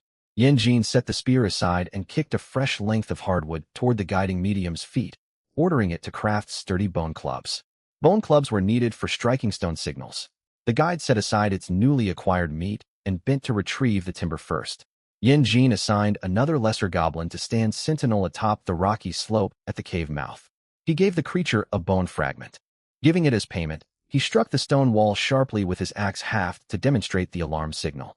If any living thing drew near from the forest, it was to strike the rock to warn the cave. If it dared slumber on watch duty, the next blow from the axe would land upon its palm instead of stone. Half a day passed, and strips of smoked meat hung curing above the bonfire. The lesser goblins had dragged all waste and filth outside the cave to pile with rotting bones. For rough wooden spears stood stacked beside the wounded medium. Their bindings remained messy, yet the sharpened bone tips held firm against shaking. Sharp, rapid knocking suddenly echoed from the stone slope. The sentry lesser goblin scrambled back toward the cave while striking the alarm. A gray-furred wild beast emerged from the bone pile, clamping its jaws onto a tattered hide and scraping at the earth with its front paws. The dull sound of stone striking stone carried deep into the cavern, and every yellow eye around the bonfire snapped upward. The sentry crammed itself behind the safety of the white boundary line, still clutching its alarm bone tightly. The lesser goblins caught the scent of living prey and surged toward the cave exit. The wounded medium also snatched one of its newly finished spears to follow. Yanjin blocked the cave mouth with his bone axe. It was impossible to tell if a second wild beast lurked within the thick bushes. Chasing the creature into the woods for a scrap of maggot-ridden hide was not worth trading for a proper meal. The gray-furred beast dragged away the rotten bones and vanished swiftly into the trees. Yanjin climbed the rocky slope and tossed a strip of meat to the sentry goblin. The creature clutched the food, glanced at its alarm stone, and settled back into its post. The guiding medium followed him to the bottom of the slope, its gaze lingering on the gifted meat. Upon returning to the cave, it forcefully shoved two lesser goblins attempting to sneak across the boundary line and move the alarm bone closest to the entrance. Yanjin had issued no orders for either action. The medium had already learned that enforcing order along the white boundary earned it steady portions of food. The guide led two lesser goblins to examine the tracks left by the gray-furred beast. Meanwhile, the wounded medium continued crafting spears beside the fire. Yanjin instructed them to mark out all travel routes once controlled by Blacktooth. One animal trail led to a stream. A waterfall stood farther to the west, Blacktooth's usual drinking spot. A mound of old bones lay beyond the dwarf pine slope, and a dark muddy path stretched deeper into the wilderness. The wounded medium traced crooked directional marks into the dirt with its spear tip. The stream was the closest location to catch fish easily. Scavenging wild animals lingered constantly around the old bone mound. Its spear tip hesitated noticeably when it pointed toward the dark muddy path. Its head drooped the moment it spoke of the muddy trail, and the scraping of its iron tool against timber halted entirely. Yanjin looked out toward the cave exterior. Daylight slanted through the entrance to touch the white boundary line, stopping just before the hide sleeping mat. Meat dripped fat as it cured over the fire, and the sentry on the slope struck the wall once more. It was a cautious alert triggered by snapping twigs deep in the woodland. He would rely on these goblins to gather consistent food supplies and scout unfamiliar paths from this day forward, freeing himself from wasting half his days gathering firewood and raw materials. He picked up his newly sharpened bone axe and pointed toward the western waterfall. That place would become his new training ground. The rain stopped in the dead of night, yet the waterfall flowed heavier than usual. Mountain water crashed down into a dark pool. The roar bounced off slick stone walls. Moss blanketed the pool's edges, and several water-bent hardwood branches wedged tight within rock fissures. The animal trail leading to the nest's western side still dripped with rainwater. Lesser goblins tramped back and forth, leaving chaotic footprints. Small fish wrapped in broad leaves were carried to the water's edge. A thin wisp of smoke curled upward from behind the mountain ridge. The haze did not disperse amid the morning mist. Yanjin studied it briefly before tucking his axe into a crevice. He had sharpened the axe blade with the curled iron scrap the previous night. The white bone edge was thinner than when Blacktooth had wielded it. It was sharp enough to catch against the pad of a claw when brushed lightly. The axe remained unwieldy. His injured shoulder limited the number of full swings he could manage in succession. Yanjin stepped directly beneath the falling waterfall. The first sheet of water slammed against the nape of his neck, sending a sharp stinging pain through his unhealed back wounds. His feet skidded across slippery stone, and his right shoulder collided with a rock, dark fluid seeping down alongside his knees into the pool water. The medium goblin on the shore hugged a stiff leather pouch tightly against its body. It was the same creature that had guarded the cave entrance and guided Yanjin inward the day prior. Smoked cured meat filled the pouch, topped with several fresh small fish wrapped in leaves. The medium dared not sit down, leaning against a tree root. It leaned its back against a tree root at the slope's edge while gripping a crude bone club. Its yellow eyes darted constantly between the forest tree-line and the waterfall. Yanjin stepped back into the churning water once again. This time he avoided the fully moss-slick rock ledge. He wedged his right foot into a stone crack, bracing his injured leg against a shallower section of the current. The waterfall's pressure bore down heavily on his chest, dragging his knees downward. Yet his lower back held his frame upright against the flow. He stood submerged beneath the cascade for 10 slow heartbeats. The medium's gaze drifted from the rushing water down to Yanjin's feet. Whenever Blacktooth came to drink here, he sent lesser goblins first. He never dared to stand beneath the pounding waterfall voluntarily. Yanjin stepped out of the current, fresh blood seeping from the scabs covering his back wounds. Cold water diluted the blood into faint red streaks that quickly dissolved into the pool. He prodded the edges of his wounds to confirm no fresh tearing had occurred before walking toward a large black boulder beside the water. He chose not to push his body further recklessly. His muscles required intense physical strain to grow stronger. Yet splitting open his healing wounds would leave him bedridden for days, spent only on stopping bleeding. Yanjin dropped flat onto the black boulder by the pool, digging his fingertips into stone cracks for grip. The water made his palms slippery, so he lowered his torso slowly, pressing his chest against the rock before pushing his weight upward again. The medium struck the boulder with a bone fragment to count each repetition. Thud! Each dull sound marked one completed movement. After finishing push-ups, he lifted a large round stone from the pool bank. His injured leg prevented deep, squatting motions, so he shortened his range of movement, keeping his lower back braced to support the stone's weight. He only set the boulder down once his thigh muscles began to tremble violently. The medium's counting blows against the stone slowed in pace alongside his fatigue. Log training followed next. Yanjin leaped upward to grip a water-slick horizontal branch, pulling his body upward. The bark abraded his palms raw by the third pull, and his left hand slipped free entirely on the sixth attempt. He crashed backward into the shallow pool, cold water flooding his mouth and nostrils while a sharp stone jabbed into his foot. The medium on the shore recoiled one step backward in alarm. Yanjin stood upright in the pool, spat out the icy water in his throat, and grasped the wooden branch once more. He did not rush to haul his body upward this time. He hung suspended within the waterfall's mist until his fingers ached with strain before lowering himself back to solid ground. He finished his training with laps across the pool. Yanjin swam slowly through the shallow waters first. His left leg sent shooting pains with every kick, so he minimized leg movement, propelling himself forward using his shoulders and back muscles instead. The waterfall's current constantly shoved him back toward the shore, cold water seeping into his nostrils whenever he surfaced. He grabbed onto an underwater protrusion to rest once he reached the opposite side of the black boulder. His chest felt tight and heavy, his limbs growing sluggish with exhaustion. Yanjin chose not to venture into deeper water and risk drowning. He swam back along his original path, memorizing the flawed rhythm of his breathing that had faltered mid-swim. Lesser goblins trickled back from the surrounding forest. One carried a clump of insect larvae, another dragged back a length of hardwood timber. They laid their offerings beside the black boulder, their eyes fixed hungrily on the meat sealed inside the leather pouch. A third goblin carried 2 live wriggling fish from the stream. It clung tightly to its catch, unwilling to set them down. It only released the fish onto the broad leaf when the counting medium raised its bone club threateningly. With the goblins continuously bringing food to the poolside, Yanjin had no need to leave his training spot to hunt for his next meal. One lesser goblin took advantage of the waterfall's loud roar to stretch its claw toward a bundle of sour fruits wrapped in leaves. The counting medium spotted the theft attempt first. Its own paw twitched briefly toward the pouch of meat. Yet its gaze fell on the bone axe propped against the rock nearby. It redirected its claw to seize the thieving goblin by the neck and kicked it harshly into the shallow pool water. The sour fruits rolled across the dirt to rest at its feet. The medium fought back its own hunger, picking the fruits back onto the leaf wrapping without sneaking a bite for itself. It kicked the drenched thief again as it turned away, driving the creature up to the sentry post on the slope. The lesser goblin tumbled through the mud and huddled behind a tree root, no longer daring to glance toward the fruit bundle. Yin Jin sliced off a portion of smoked meat and tossed it into the medium's grasp. The medium caught the meat, waiting for the punished goblin to retreat fully before tearing off mouthfuls of flesh. It had firmly linked enforcing rules to receiving food rewards in its mind. The bone struck the black boulder once more to resume counting. Yin Jin silently assigned a name to the creature in his thoughts, Stone Tapper. Stone Tapper remained unaware of this new moniker.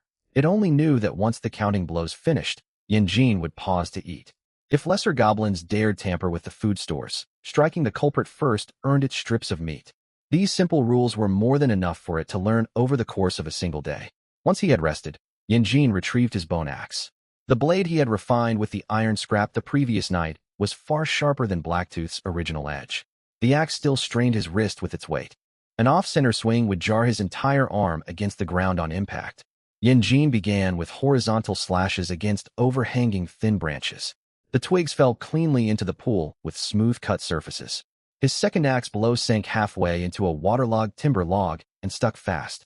Instead of yanking it free immediately, he adjusted his stance and struck the existing cut mark with a second blow. The log split cleanly down the middle. Vibration from the axe haft sent a numbing tingle through his palms, yet he withheld a third strike for the moment. He left the blade embedded within the split wood to study his footing carefully. When he delivered the first blow, his right foot had led his stance. The axe's momentum pulled his injured leg unsteadily. Shifting his weight to place the wounded leg at the rear allowed his back muscles to drive the strike far more smoothly, landing the blade perfectly within the original cut. Yin Jin pulled the axe free and practiced empty swings repeatedly.